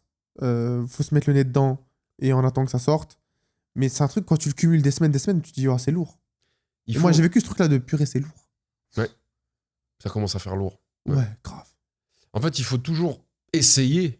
Et pour le coup, quand je dis essayer, c'est vraiment mettre en place des actions qui peuvent être d'une simplicité comme écrire sur un post-it quelque chose ou juste demander à quelqu'un qui t'est cher de te rappeler régulièrement une information. Moi, c'est quelque chose que je pratique. Il faut essayer de se rappeler que le cerveau, le corps, je ne suis pas scientifique, mais je vais l'exprimer de la manière la moins ratée possible. Il va un peu toujours prendre pour permanent le moindre état que tu lui imposes. C'est-à-dire que tu commences à je sais pas moi, à courir pour t'entraîner ou à tourner en JJB, il faut que tu comprennes que ton corps pense que tu vas faire ça jusqu'à mourir, toute ta vie. Ouais. Évidemment, on sait que c'est pas possible. Mais donc, les signaux qu'il va t'envoyer, qui peuvent être dissuasifs, il va aussi te protéger, il va aussi te fournir de l'énergie, mais il va aussi essayer de te convaincre que ce que tu es en train de faire, c'est peut-être pas le mieux pour vivre 90 ans. Tu vois. C'est une information. C'est une information. C'est rien d'autre qu'une information. Le moment où ton ligament croisé se casse, c'est plus une information. C'est un résultat. Tu vois. C'est factuel, c'est un fait. Mais c'est comme si là, je te dis demain, demain tu me dis ouais, je veux acheter une maison, n'importe quoi. Je veux acheter une maison sur la côte amalfitaine en Italie. J'ai décidé. Et moi, je te dis, sache que sur la côte amalfitaine, là où tu veux acheter une maison, il y a beaucoup de un truc négatif. Je te dis même pas quoi, il y a un truc négatif, tu vois. C'est une information. C'est toi qui décides de ce que t'en fais. Si ton système et toute ta priorité est sur, je sais pas moi, la sursécurité et la sursérénité de ta famille et de toi-même dans un endroit, ce qui en général est un des arguments pour lesquels les gens migrent à Dubaï, par exemple, et que l'information que je te donne vient contrecarrer cet élément-là, c'est normal que tu prennes en compte cette information et qu'elle altère ton projet. Mais si c'est juste une information un peu polluante, c'est toi qui décides de ce que tu fais. On est assez fort, en tout cas les esprits forts, sont assez à l'aise à se protéger des informations exogènes, à ce qui vient de l'extérieur. Mais on se rend pas compte qu'on a un gars avec nous en permanence qui nous connaît mieux que tout le monde, qui sait nous parler et qui nous envoie des informations malheureusement pas exogènes, donc qui viennent de nous, c'est nous-mêmes. C'est-à-dire que quand tu te mets en mode chambre d'hôtel 23 mètres carrés pendant 3 mois, il y a un moment où tu vas t'envoyer des informations qui disent « Mec, non, c'est trop lourd. Je suis en train... » En plus, tu vas commencer à générer des informations qui n'existent pas. Je suis en train de peser sur ma famille, je suis en train de... Tu vois, genre, qu'est-ce que t'en sais? Tu leur en as parlé? Tu crois t'es sûr qu'ils comprennent pas ce que t'es en train de faire? Et moi, ce que j'invite à tout le monde à faire à cet endroit-là de la vie, peu importe 23 mètres carrés ou dans un autre contexte, c'est vu que tout ça n'est pas plaisant, n'est pas épanouissant et contraignant à cause du système et de l'environnement où on est, mais mission. C'est la vie qui te dit, là, poteau, mets-toi en mode moine. Genre, vu que de toute façon, t'es dans un 23 mètres carrés, tu sors pas, t'as que ton Mac et que ça te pose un problème, mission. Tu peux pas sortir. Parce elle n'est pas permanente, cette phase-là. C'est impossible qu'elle soit permanente. Même si elle doit durer longtemps, elle ne sera pas permanente. Tu vois? Donc, même si c'est beaucoup trop, bah, ce sera fini à un moment donné. Tu vois? Et donc, ce que tu veux pas, c'est sortir de cette phase-là en te disant, au-delà du fait que ça t'a pesé, ça c'est malgré toi, mais de te dire, en plus de ça, j'aurais pu, du coup, en profiter pour faire ceci, faire cela, vu que j'avais que ça à foutre et que j'avais un peu le démon, le seum du poids que ça me met sur les épaules. Et je l'ai pas fait. Et je pense, notamment, c'est pas pour faire des parallèles maladroits, mais je pense notamment aux gens qui doivent faire des peines parfois un peu longues dans le milieu carcéral et qui se disent, bon, je vais apprendre l'anglais, je vais apprendre un métier, je vais me sculpter une condition physique, je vais rentabiliser une immobilisation géographique ou contextuelle, ce qui fera au moins que ça a été rentable sur un point. Ouais. Je dis pas si on avait pu éviter, on a évité, mais là, tu vois, ce qui t'arrive avec Dubaï et tout, tu y es pour rien, mec. Tu y es pour rien. Et ce que tu fais, tu le fais aussi pour les bonnes raisons. C'est-à-dire que tu fais attention à toi et à ta famille. C'est pas... Tu t'écoutes pas. Donc, si tu subis une pression qui vient du fait que tu as pris des bonnes décisions face à un contexte qui n'est pas de ta responsabilité, le dernier truc à faire pour que ce soit parfait, c'est de pas perdre l'opportunité de rentabiliser cette espèce de période caverne un petit peu que tu as. Ouais. Mais c'est facile à dire. Hein. Par contre, ce que je te disais au tout début, pour reboucler au début de mon explication, c'est que ça, on l'oublie très vite. On l'oublie très vite. C'est pour ça qu'on aime avoir un coach, un capitaine, un confrère d'entraînement qui va dire « Allez frérot, allez, il reste 200 mètres là, tu vois ». C'est pour ça qu'on a un œuf qui va nous dire en 92e minute, en 82e minute, vas-y frérot, c'est là, on peut le remettre maintenant. Arrête de... Je sais que t'as mal, je sais que tu t'es fait la cuisse, mais là, on peut le remettre. Mais si te l'avais pas dit, il y a 70% de chances de moins que tu te donnes, tu vois ce que je veux dire. C'est tellement vrai. Et dans la vie où on est isolé, on n'a pas ces trucs-là. Donc juste demander, tu vois, moi je peux demander à un pote à moi, en qui j'ai toute l'amitié du monde et le respect, s'il te plaît, toutes les 2 semaines, si je t'écris pas ou quoi, écris-moi et dis-moi, rappelle-toi que tu m'as dit, et tu vois, juste de le relire, que ton objectif c'est ça, que dans tant de temps ça s'arrête, que ce que tu veux c'est surtout pas finir cette phase de sans avoir réussi à. C'est juste des rappels où tu peux, il y en a qui le font, t'envoyer des mails à toi-même. Je te jure que ça fonctionne. Tu programmes des mails sur la période que tu sais être. Alors ça fonctionne en fonction de ta bonne foi, hein. Parce que les mecs sur qui ça fonctionne pas, c'est des mecs qui sont pas de bonne foi, c'est qui ils veulent juste être des victimes dans cette période de caverne. Tu vois. Ouais. C'est des faibles. Mais c'est pas grave, je les juge pas. Mais du coup, vous emmerdez pas à faire tout ça, ça sert à rien. Mais si vraiment t'essaies de t'accrocher, tu le sais si t'es sincère. Hein. Tu le sais si t'es sincère. Il y a que toi qui a besoin de le savoir, tu vois. On sera pas jugé par ceux qui sont ici, tu vois ce que je veux dire. Donc c'est que toi qui sais si t'es sincère. Si t'es sincère, fais tout ce que tu peux. Fais tout ce que tu peux. Si ça consiste à t'envoyer, à programmer des mails sur ton Gmail pour dans 2 semaines et voir en te levant un jour, mec, c'est moi-même qui t'écris pour te rappeler que là, je sais ce que tu te dis en te levant. Ça fait c'est dur, c'est le 33e jour que j'ai ça, mais regarde ce que tu veux. Moi, ça fonctionne sur un mec comme moi. Alors, ça peut être de plus en plus léger, l'effet que ça fait, mais ça permet de tenir un peu le coup. Aidez-vous de tout ce que vous pouvez, tu vois. Et je pense qu'un truc qui aide bien, c'est de parler avec des gens, sans nécessairement aller les voir physiquement. Un petit call avec la famille, un petit call avec un ancien collègue, un petit call avec un frérot du rugby, ou tout ça. Même si c'est pas pour parler de ce que t'es en train de faire toi, ça décompresse. Tu vois, ça remet le fascia droit, ça relâche le muscle. Faut pas que ça dure 3 heures non plus parce que t'es là pour accomplir quelque chose. Mais je pense que ça a du bon. Voilà, je ferme le truc là, mais je pense à ça. En tout cas, si t'es dans cette phase-là en ce moment, gros, accroche-toi. Bon, je pense que t'as de quoi t'accrocher, que t'es pas... T'as vécu plus dur, tu vois, mais... Ouais. Mais en fait, c'est une transition. Par exemple, là, c'est une des... J'ai vécu une situation similaire à l'époque du rugby. Ouais. Où je savais pas où j'allais signer, j'étais en attente de mon agent, je sais pas Ah où oui, j'allais jouer ok. et tout. T'es dans l'incertitude. Ouais. Mais c'est pas pareil. Parce que t'as pas de. T'es solo. Hmm. Oui, il y a que toi dans l'histoire. T'as Ok. que toi. Ouais. Que moi, solo dans l'histoire, bah vas-y, tu vois, c'est ok. Ouais, Quand t'es plus solo dans l'histoire, c'est un autre jeu. ouais, c'est Et clair. c'est une pression qui est démultipliée, Démultiplié. tu vois. Et on a ce truc, je pense, beaucoup, en tant qu'homme, qu'il faut.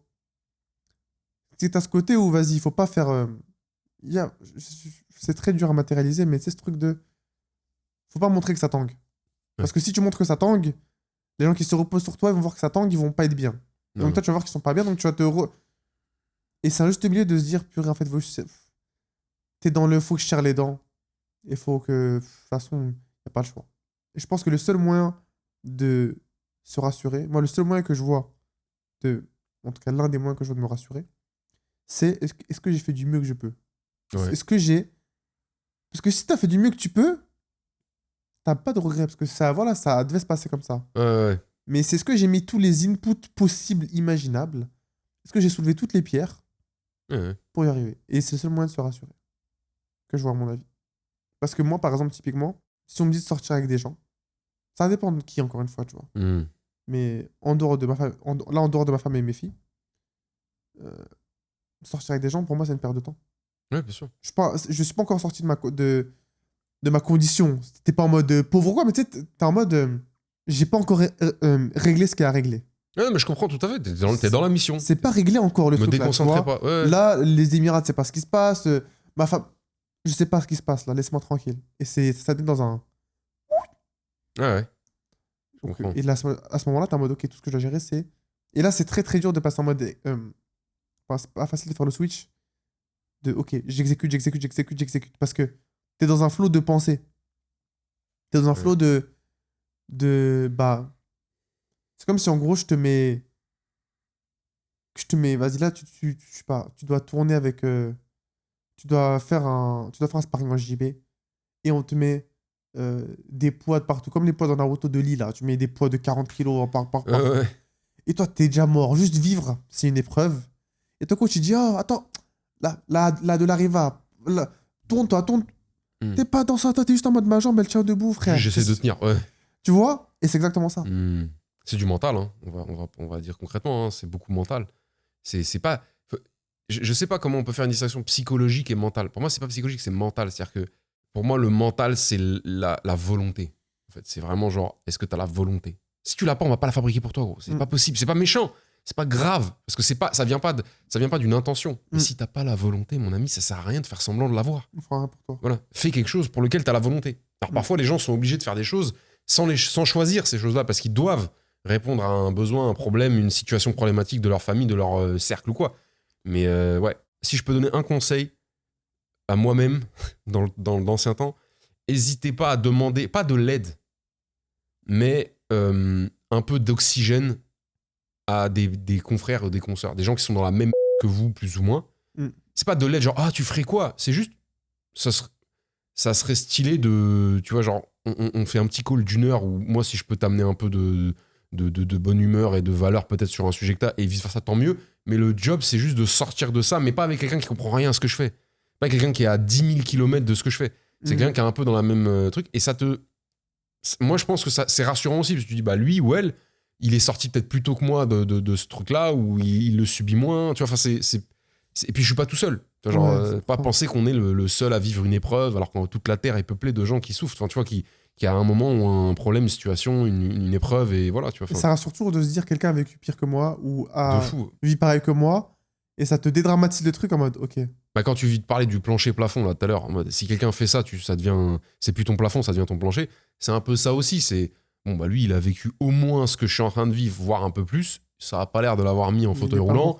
Tu vois, genre, pourquoi moi voilà. Donc après, c'est vraiment toi, ta personnalité et ton drive personnel. Tu vois. Ouais, c'est ta grinta aussi. Tu vois. Ouais, voilà, c'est ça. Je pense que ça, malheureusement, je sais pas à quel point c'est déterminé par l'environnement de croissance, l'éducation, le déterminisme ou même l'inné.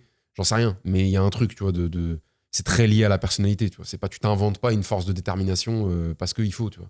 En tout cas, moi, j'ai jamais côtoyé des gens comme ça. Donc si ça existe, manifestez-vous. On n'a jamais vu, tu vois. Après, il y a aussi les gens qui n'ont jamais été dans des situations nécessitant de mobiliser cette force de détermination et qui te choquent la première fois où ils tombent dans cette situation-là. Mais c'est juste qu'il n'y avait pas encore eu besoin pour eux de mobiliser ça. Pouvoir, ouais. Voilà. Mais si tu parles à des gens qui ont déjà été dans des situations qui nécessitaient a priori de montrer à quel point leurs dents sont longues et leur mental est fort, et qui n'ont pas montré de dents longues ni de mental fort, il y a très peu de chances que dans une autre situation, d'un coup, ça devienne des Spartiates, tu vois. Mais moi, je pense que le vrai pouvoir, il est dans le fait de réussir à avoir l'énergie du désespoir sans être dans le désespoir. Ouais. Moi, je pense que c'est... Par exemple, si je devais prendre un de mes gros défauts d'entrepreneuriat, en tout cas à mes débuts, mais encore même il y a pas si longtemps que ça, c'est que dès que tu as une grosse période de croissance, c'est en plus l'entrepreneuriat, tu as beaucoup ce truc de... Tu mets beaucoup d'efforts, ça paye pas trop, et après ça paye alors que tu fais encore plus rien. Ouais. Et tu te crées un instant de mais c'est bon, ça va durer. Non, ça va pas durer, frérot. T'es pas salarié. C'est ça. T'es pas salarié, t'as plus de charges que... Tes charges, c'est le salaire annuel de certaines personnes, c'est une dinguerie. Tu ne peux pas te permettre de... Parce que si les situations négatives sont pas permanentes, les positives, malheureusement, non plus. Et voilà. Donc, moi, je sais qu'un défaut que j'ai eu, c'est par exemple, c'est de croire des fois, même de croire que les situations positives seraient indéterminées, que c'est cool et que ça continuerait comme ça. On aimerait Donc, bien. du coup, tu vois que tu tombes, du coup, tu devras recréer une énergie du désespoir. Ça remet un regain, et en fait, tu t'épuises. Bah, si vous arrivez à faire la paix avec un concept, avec une info que je vais vous donner dans 2 secondes, moi, ça m'a pris du temps. Et j'ai réussi notamment en côtoyant de plus en plus, tu vois, certains de mes très proches dans mon clan entrepreneurial business, notamment, tu vois, mon associé Thomas Rivol, peut-être une tête sur LinkedIn, ou son frère Maxime, etc., qui sont des gens très intéressants dans le point de vue qu'ils ont de l'entrepreneuriat, mais ça peut être aussi un Jedge Day avec qui je bosse énormément, qui a encore une autre vision, tu vois. C'est que c'est des flux. C'est-à-dire que c'est normal quand tu viens de rentrer 200K, 300K en un espace de temps qui normalement est impossible et il faut te battre contre l'idée que ça va être permanent. Mais c'est pas te battre contre l'idée que ça va être permanent qui va t'amener du réconfort et de la sérénité, c'est te dire de toute façon c'est un flux. De toute façon c'est un flux. Ça va venir, repartir un petit peu, revenir. L'envergure de chaque vague, tu peux pas la déterminer, mais je te garantis que c'est un flux. Alors le flux, tu connais pas l'envergure de la vague, tu connais pas sa longueur de la vague, tu sais pas à quelle vitesse elle va. Tu sais jamais ça, mais tu sais que c'est un flux. Tu vois. Donc ne prends jamais pour un stock ce qui est un flux. Sinon, c'est là où tu te fais mal. Si tu es persuadé que les 10 millions que tu as réussi à générer en potentiel EBITDA ou même ne serait-ce qu'en CA sur 5 ans, si tu as l'impression que c'est ad vitam que ça va se produire et que au mieux ça va accélérer, au pire ça va rester comme ça, tu nies la réalité. C'est-à-dire que tu nies que c'est un flux, mais tu sais que c'est un flux. Tu n'aurais jamais réussi à monter à ces envergures de chiffre d'affaires si tu n'avais pas accepté que c'est un flux. Ça va, ça vient. T'es jamais à l'abri de te prendre un mauvais coup, t'es jamais à l'abri de te prendre le meilleur coup que t'as jamais pris en termes de business. Tu vois. Si tu gères ton argent, ta trésorerie, mais aussi tes initiatives, tes projets, tes besoins et tes envies intra-entrepreneuriales en acceptant que c'est un flux, que tout va pas pouvoir se faire, que tout va pas avoir les résultats que t'escomptes et que parfois il y aura des périodes de vache maigre, parfois il y aura des périodes de très gros fast où vraiment ça va rentrer, tu ne veux pas te faire piéger par aucune des deux. La période de vache maigre, elle veut pas dire que t'es un tocard. La période de fast, elle veut pas dire que t'es l'empereur du game, tu vois. Bah, c'est là où tu génères la stabilité et la force dans la tempête, tu vois. Tous les mecs qui sont très collés aux vagues, c'est des gens qui n'ont encore pas réalisé à quel point ils sont dans un chaos, chaos qui est complètement cyclique et complètement inévitable. Hein. Je sais pas pour qui se prennent les gens qui pensent qu'ils vont rentrer une arme-barre au chaos, mais personne n'a réussi, tu vois. Je te dis pas qu'il faut dire ah vas-y on s'en carpe diem, aujourd'hui je claque tout ce que j'ai gagné en 3 ans, c'est pas ça du tout le message. Le message c'est de dire oui tu vas sentir les vagues, mais rien ne t'oblige à te faire décoiffer, couler et boire la tasse à chacune. Tu vois, si tu sais que la vague arrive, tu vois ce que je veux dire, tu peux l'anticiper, tu peux aussi te dire bon bah là je vais te mouiller. Tu vois ça veut pas dire que tu vas pas être mouillé, ça veut pas dire que tu vas pouvoir éviter, mais tu vas vivre les choses très différemment parce que tu les acceptes. Accepter, ça veut pas dire renoncer à ce que tu voulais faire. Ça veut dire, je sais ce que je veux faire, je vais pas renoncer à ce que je veux faire, mais je renonce à l'illusion que je vais le faire exactement dans les conditions que je veux. C'est pas moi qui impose les conditions, c'est le monde, c'est la vie. Tu vois, t'appelles ça comme tu veux, mais c'est certainement pas toi. Tu vois, la phrase, au-delà du côté vertu, etc., machin, mais la phrase c'est Dieu qui donne, c'est un résumé de ça. C'est contente-toi de produire ce que tu veux produire pour accomplir les projets que tu veux, Mais ne pense pas que t'es la partie d'en face qui va te proposer les épreuves, les opportunités, les décisions. Ça, c'est pas toi. Toi, tu dois être ce que tu veux incarner. C'est tout ce qu'on te demande. Sois le joueur du jeu vidéo auquel tu vas jouer. C'est comme si tu te mettais à jouer à GTA ou à n'importe quel autre jeu et que tu pensais que ça venait de toi, tout ce qui t'arrive. Non. Les gens qui font de l'entrepreneuriat en espérant trouver une forme de stabilité, de sérénité, j'ai jamais compris. Je parle pas de mec qui fait son petit lifestyle business à Bali, qui prend 2K par mois parce qu'il a 2 clients à 1000 et qui leur fait leur bannière ou je sais pas quoi. Certes, c'est de l'entrepreneuriat, enfin c'est surtout du freelancing, mais on parle pas d'aller monter une boîte que tu vas monter de potentiellement 1 à 10K ou quoi, ouais. Mais les gens qui choisissent la voie entrepreneuriale en se disant je voulais plus de stabilité et plus de sérénité financière, parce qu'ils confondent l'envergure financière, le potentiel financier de faire du business et le potentiel financier d'être salarié, mais sauf qu'il y en a qu'un seul qui est stable. Hein. Enfin, il y en a qu'un seul qui prétend être stable. Ouais. On sait que c'est de l'enfumerie totale. Mais j'ai jamais compris ça. Enfin ouais, voilà, désolé pour la digression, mais Non, 100%. ouais, c'est vraiment accepte la vague, accepte que c'est une danse. Tu sais, c'est comme un mec qui vient, il rentre en peu importe que ce soit la finale des Worlds ou son premier sparring de JJB, il dit moi, je veux tirer la garde et lui rentrer une Kimura. Et puis le combat commence et le mec il lui fait un passage complètement pas du tout prévu, et il se retrouve avec le mec dans le dos. Vas-y, tire la garde depuis ton propre dos et il fait... Non, ça va pas se passer comme ça. Tu vois ce que je veux dire ? Ça veut pas dire que tu n'auras pas cette opportunité à un autre moment dans le combat, mais t'imagines ? Moi, j'arrête de combattre, il m'a pris le dos, je bloque, je refuse parce que je peux pas dérouler le plan que j'ai... Mais au contraire, c'est plus dur que tu croyais, donc vas-y, monte ta valeur. La frustration ne vient que des attentes qu'on a. Exact, des déceptions, des attentes, exactement. Parce qu'en fait, et moi j'aime beaucoup faire l'analogie avec le mariage, tu vois. Ouais. Si tu t'attends à voir ce que tu as vu sur Disney, toi, tu vas tomber dos, frérot, tu vois. Ouais. Alors que si t'es en mode, mes attentes, je regarde, du respect, de la loyauté, et un peu d'amour, un peu d'humour, c'est cool. Ah oui, ça c'est... Et quand t'arrives à te caler comme ça, ok, non, c'est normal. Ouais. Ah purée, mais elle me casse la tête. Alors, elle te casse pas la tête, elle est composée différemment de toi. Oui, comme n'importe qui te casse la tête. Ouais, mais 100%. Voilà. Mais en plus de ça, tu comprends que l'être féminin, c'est un être cyclique. Tu vis tellement mal, en fait, quand tu attends autre chose. Ouais, mais moi, j'attends qu'elle soit tout le temps OP. Ouais, mais en fait, c'est pas Pep Guardiola, ta femme, tu vois. Tu vois Non, bien sûr, ouais, complètement. Il y a un point que je voulais vraiment aborder avec toi. C'était le côté... j'ai l'impression qu'il y a un peu ce truc de... J'ai pas l'impression qu'il y a en vrai de vrai. Mais ce truc de closer versus sales. Oui, si, il y a. En ce moment, il y a. Tu vois, parce que d'ailleurs, on le voit, enfin, j'ai pu le voir un peu dans les angles marketing. T'as certaines personnes qui vont dire, toi, ancien commercial, etc., dans ton ancien taf claqué et tout, viens, ici c'est facile, parce qu'avant c'était dur ce que tu faisais. Et d'autres cibles qui sont en mode, toi, t'es salarié, qui n'a rien à voir avec le commerce, tu peux te lancer depuis. Tu penses quoi de ce mini-versus ? D'un point de vue sociologique, économique, il est normal ce versus, il n'existait pas avant. Il existe depuis peu pour une raison simple, c'est la superposition ou la cannibalisation, tu t'appelles ça comme tu veux, des marchés. C'est-à-dire qu'avant, il n'y avait pas la moindre raison que des gens qui sont dans l'infoprenariat, donc qui sont le milieu, le modèle qui a vu émerger le terme de closer, croisent soit en relation, voire en concurrence avec des business plutôt traditionnels qui vont être des agences qui prétendent vendre de la prestation et non pas de la formation. Voilà. Et sauf que depuis quelques temps, on voit émerger avec beaucoup de croissance des business d'accompagnement et de plus en plus de trucs qui sont entre les deux. C'est-à-dire, on ne sait plus si c'est une agence qui t'accompagne ou si c'est un infopreneur qui... Tu vois, c'est presque pareil, c'est juste la structure qui peut être différente, l'intention qui peut être différente, comme tu disais, même le marketing qui peut être différent. Donc qu'est-ce qui se passe ? Les gens qui sont dans l'infoprenariat, qui à la base n'étaient que de vulgaires closers, c'est-à-dire tout ce qu'on leur demandait, c'était prends tous les calls que tu peux, que nous on a générés, avec une force d'acquisition en général très puissante, où vraiment on met de la patate à des lancements, à des challenges, à des machins, avec une grosse intensité, encaisse le max de call en générant le max de closing, donc de cash, etc. machin.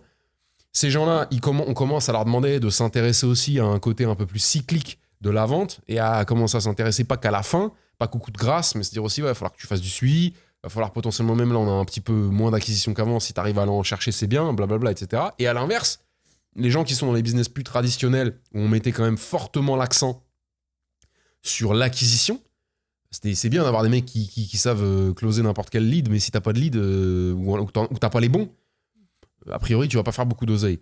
Et ben, on leur demande toujours autant qu'avant, parce que c'est quand même ceux qui font du full cycle, c'est vraiment du cycle plein, c'est vraiment lourd. Mais on leur demande d'être excellents aussi sur la partie finale du tunnel, du cycle, qui est donc le fameux closing, le moment de vérité. Là où c'est pas qu'ils pêchaient naturellement, mais c'était plutôt une formalité. C'était quelque chose c'est un peu comme la mort à la fin de la vie, tu vois. C'est un truc. C'était inévitable de toute façon. Voilà, c'est inévitable. process C'est pas parce que tellement- c'est inévitable que ça peut pas être optimisé. Oui. Tu vois ce que je veux dire? Ça peut être incroyable. Tu vois, c'est comme le mec qui fait de sa mort un événement. Alors, j'ai fait pas ça, mais ou pas de sa mort ou de sa retraite, de son dernier jour. Tu vois, au taf, qui en fait un événement. Tu vois, un truc qui va rester dans les mémoires et tout bas et qui fait plaisir à tout le monde et qui est positif pour tout le monde.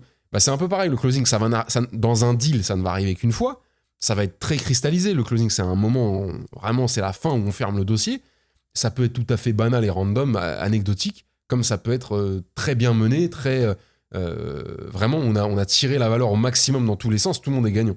Donc il y a cette superposition et cette confusion aussi qui arrive. Les infopreneurs ont aussi très longtemps subi une mauvaise presse à cause des mauvais infopreneurs, comme dans tous les domaines. C'est comme pourquoi tout le monde se méfie d'un garagiste, c'est parce que des centaines et des milliers de gens ont fumé leur clientèle pendant des dizaines d'années et que c'est devenu un bruit populaire que, bah oui, il faut faire gaffe, un garagiste, il va pas forcément te dire la vérité, alors que moi, je connais des garagistes dans ma vie de tous les jours, c'est des amours, c'est des gens hyper honnêtes et qui font les choses bien et qui, des fois, font même pas payer les factures à des petites dames. Enfin, tu vois, c'est des gens qui ont tout pour être valides, mais leur réputation n'est pas leur réputation, c'est la réputation de leur métier, tu vois.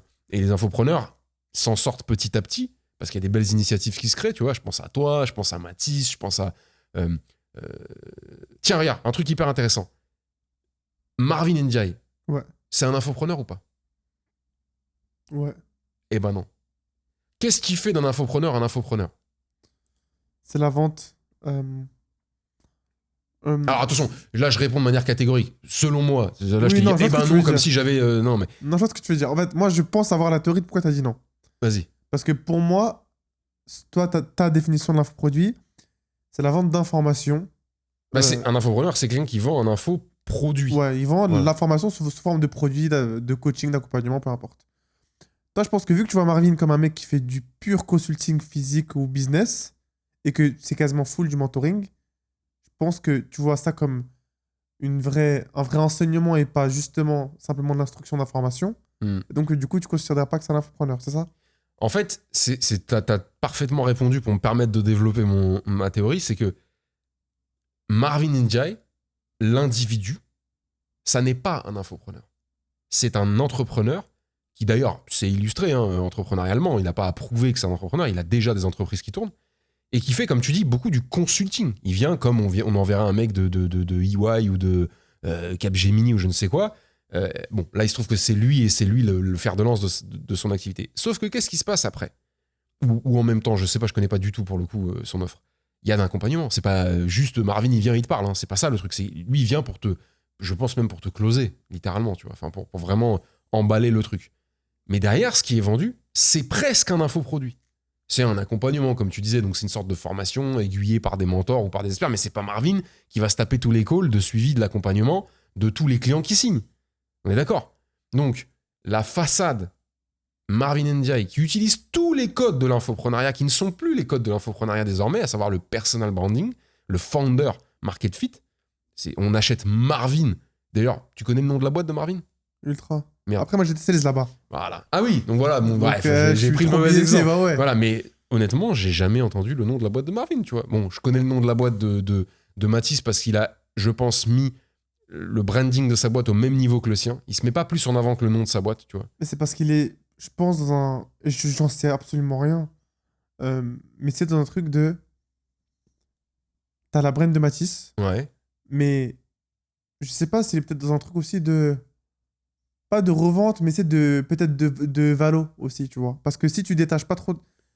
Si tu détaches ça de ta brand, bah, tu peux valoriser et là, tu Ouais. peux parler de vrai cash, tu vois. Pour avoir parlé avec lui, il a quand même pas mal de gros projets à côté. Ouais. Et tu dis, bah, tu rends un truc moins dépendant de toi et Bien de sûr. qui tu es, parce que derrière, bah, comme je te reprends, je crois, Jim Lunch à l'époque, tu vois. Après, je connaissais pas assez bien Jim Lunch à l'époque pour te dire est-ce que c'était rattaché à la brand de Alex Hormozy ou pas. Ouais. Mais c'est se dire que un mec comme Baptiste, bah, il s'en est quand même plutôt bien sorti, tu vois. Parce Non, que mais c'est clair. on est dans un truc, et c'est là où je voulais revenir, c'est pas d'industrialisation, mais oui, c'est ça. En fait, c'est institutionnaliser le truc, je pense. Et si tu veux aspirer à te dire, bah, ok, l'infoproduit, et ça, c'est mon humble avis, je pense qu'on va avoir une grosse redirection des richesses des écoles de commerce vers les infoproduits. Et ça me permet de te dire un truc, c'est que ma théorie, c'est que les écoles, depuis la nuit des temps, les écoles privées sont des entités infopreneuriales déguisées, littéralement. 100%. Voilà. Mais physique. Donc, et encore, maintenant, c'est l'ère des écoles 100% remote sous prétexte que c'est pratique et surtout que ça évite de payer des loyers astronomiques. Ouais. On te vend du savoir. Alors tu me dis, oui, mais c'est une école. Oui, quand tu vas à HEC, bon, déjà, a priori, et de ce que j'ai pu écouter des mecs qui sont passés par là, c'est surtout un achat statutaire, De réseau, de papa, machin. de potentiel. Non, mais c'est pas négatif ce que je dis. Non, C'est c'est vrai. stratégique de ouf, tu vois. Maintenant, je connais certaines têtes qui ont pris des cours à HEC avec des légendes. Vraiment des légendes. Et j'espère, vu le tarot, j'espère qu'ils ont quand même la décence de faire venir des légendes à certains moments. Mais si tu regardes bien, ils te vendent un savoir dont ils ne sont pas à l'origine. Ça, c'est un truc qui me fume. Ils ne sont pas à l'origine du savoir qu'ils te vendent. C'est pas de l'IP. C'est pas de la propriété intellectuelle qu'ils te vendent. Ils te vendent la distribution du savoir en prétendant que sans passer par ce biais-là, ce savoir-là n'aura pas la même valeur que si tu l'avais trouvé sur Internet. C'est complètement faux. Dis-toi que la plupart des cours d'Harvard sont disponibles gratuitement sur le net. Ah ouais? Qui va les lire? Personne. Non, pas moi. Voilà. Tu vois ce que je veux dire? Mais c'est du savoir. Après, le savoir seul, moi qui suis, comme je te disais dans l'enseignement au début, ça n'a pas une valeur démentielle tant que le mec sait pas comment l'exploiter. Si t'es pas capable de savoir ce qui est bon, ce qui est pas bon parce que tu démarres, comment veux-tu que... D'ailleurs, Voilà. et c'est une des raisons pour laquelle le format Value Assets, il marche parce qu'en fait, tiens, je te donne le truc, mais tu vas payer l'implémentation. Bien Et tu sûr, as payé le mais fait c'est de- normal. Tu vois, et même, c'est pareil, moi demain, si je donne tout, par exemple, tu vois, même il y a ce truc, et moi des fois je me suis fait la réflexion, t'as vu des fois moi dans mes réels ou dans mes vidéos YouTube, des fois, il y a un ou plusieurs vidéos de coaching de groupe. Ouais, mais attends, là ils nous donnent ce que les autres ils ont payé, c'est quoi l'intérêt Oui, qu'on alors paye ça c'est un débat. Non mais les gens ils sont bêtes, déjà, en dehors du fait que Ça, t'as vu un coaching sur les 20 qu'il y a dans le mois, ok, passons. 2, t'es pas dedans, donc tes questions à toi, je peux pas y répondre. Et je pense qu'il y a que les gens. C'est la sélection naturelle. Ouais, Tant mieux que tu prends pas un collègue avec moi, parce que si t'as pas compris ce concept-là c'est ça. toi, tu vas payer l'implémentation et le réseau et le contact, bah, c'est que t'as pas Tu sais, compris. il y a ce truc de giver, taker, matchers, là, tu connais, de Adam Ouais. Grant. Il y a Ouais. ceux qui donnent naturellement dans la vie. Ok. Il y a ouais. ceux qui prennent naturellement dans la vie. Quand je dis naturellement, c'est vraiment naturellement. C'est-à-dire que tu peux faire ce que tu veux, sauf si tu adaptes ton comportement parce que tu es observé. En vrai, tout ce que tu peux prendre, tu prends. Ou au contraire, moi, j'ai été élevé par... Je parle même pas moi, je parle des gens qui m'ont élevé. C'est des gens qui donnent. Quand je dis ils donnent, c'est pas... je parle pas de dans la rue au SDF, c'est dans la vie, ils donnent. Ils ont un truc... C'est un don de soi. Voilà. Plus que C'est for- des choses qu'on va voir. Non, mais de soi ou de ce que t'as. Ouais. C'est un truc qu'on voit beaucoup dans les communautés populaires. Tu vois, c'est le partage. En fait, c'est pas, c'est du don. Tu vois, c'est pas du je partage. Oui, mais si tu donnes à quelqu'un qui n'a pas, ou tu mets à disposition de quelqu'un qui peut en avoir une utilité supérieure à la tienne. Tu vois, enfin mais c'est pas un effort. C'est comme ça que tu fais. Tu vois. C'est comme ça que Hier, j'écris des pour moi-même, j'écris des petits essais. Tu vois, enfin, j'aimerais bien commencer à les publier si j'étais plus concentré. Mais hier, j'ai écrit un petit essai sur ça, sur les pass day business. Tu vois. Moi, j'ai fait des pass D vraiment en très haut volume. Si je voulais, je pourrais en faire un argument. Tu vois, pour dire, hey, Basile, c'est un super mec qui fait des pass D. Je peux t'amener 14 mecs qui disent qu'ils ont signé des deals à 5 chiffres, à 6 chiffres, parce que je leur ai envoyé un contact, un mec. Tu vois. Mais la vérité, c'est quoi? C'est qu'il y a zéro effort dans la pass D que je fais. Zéro.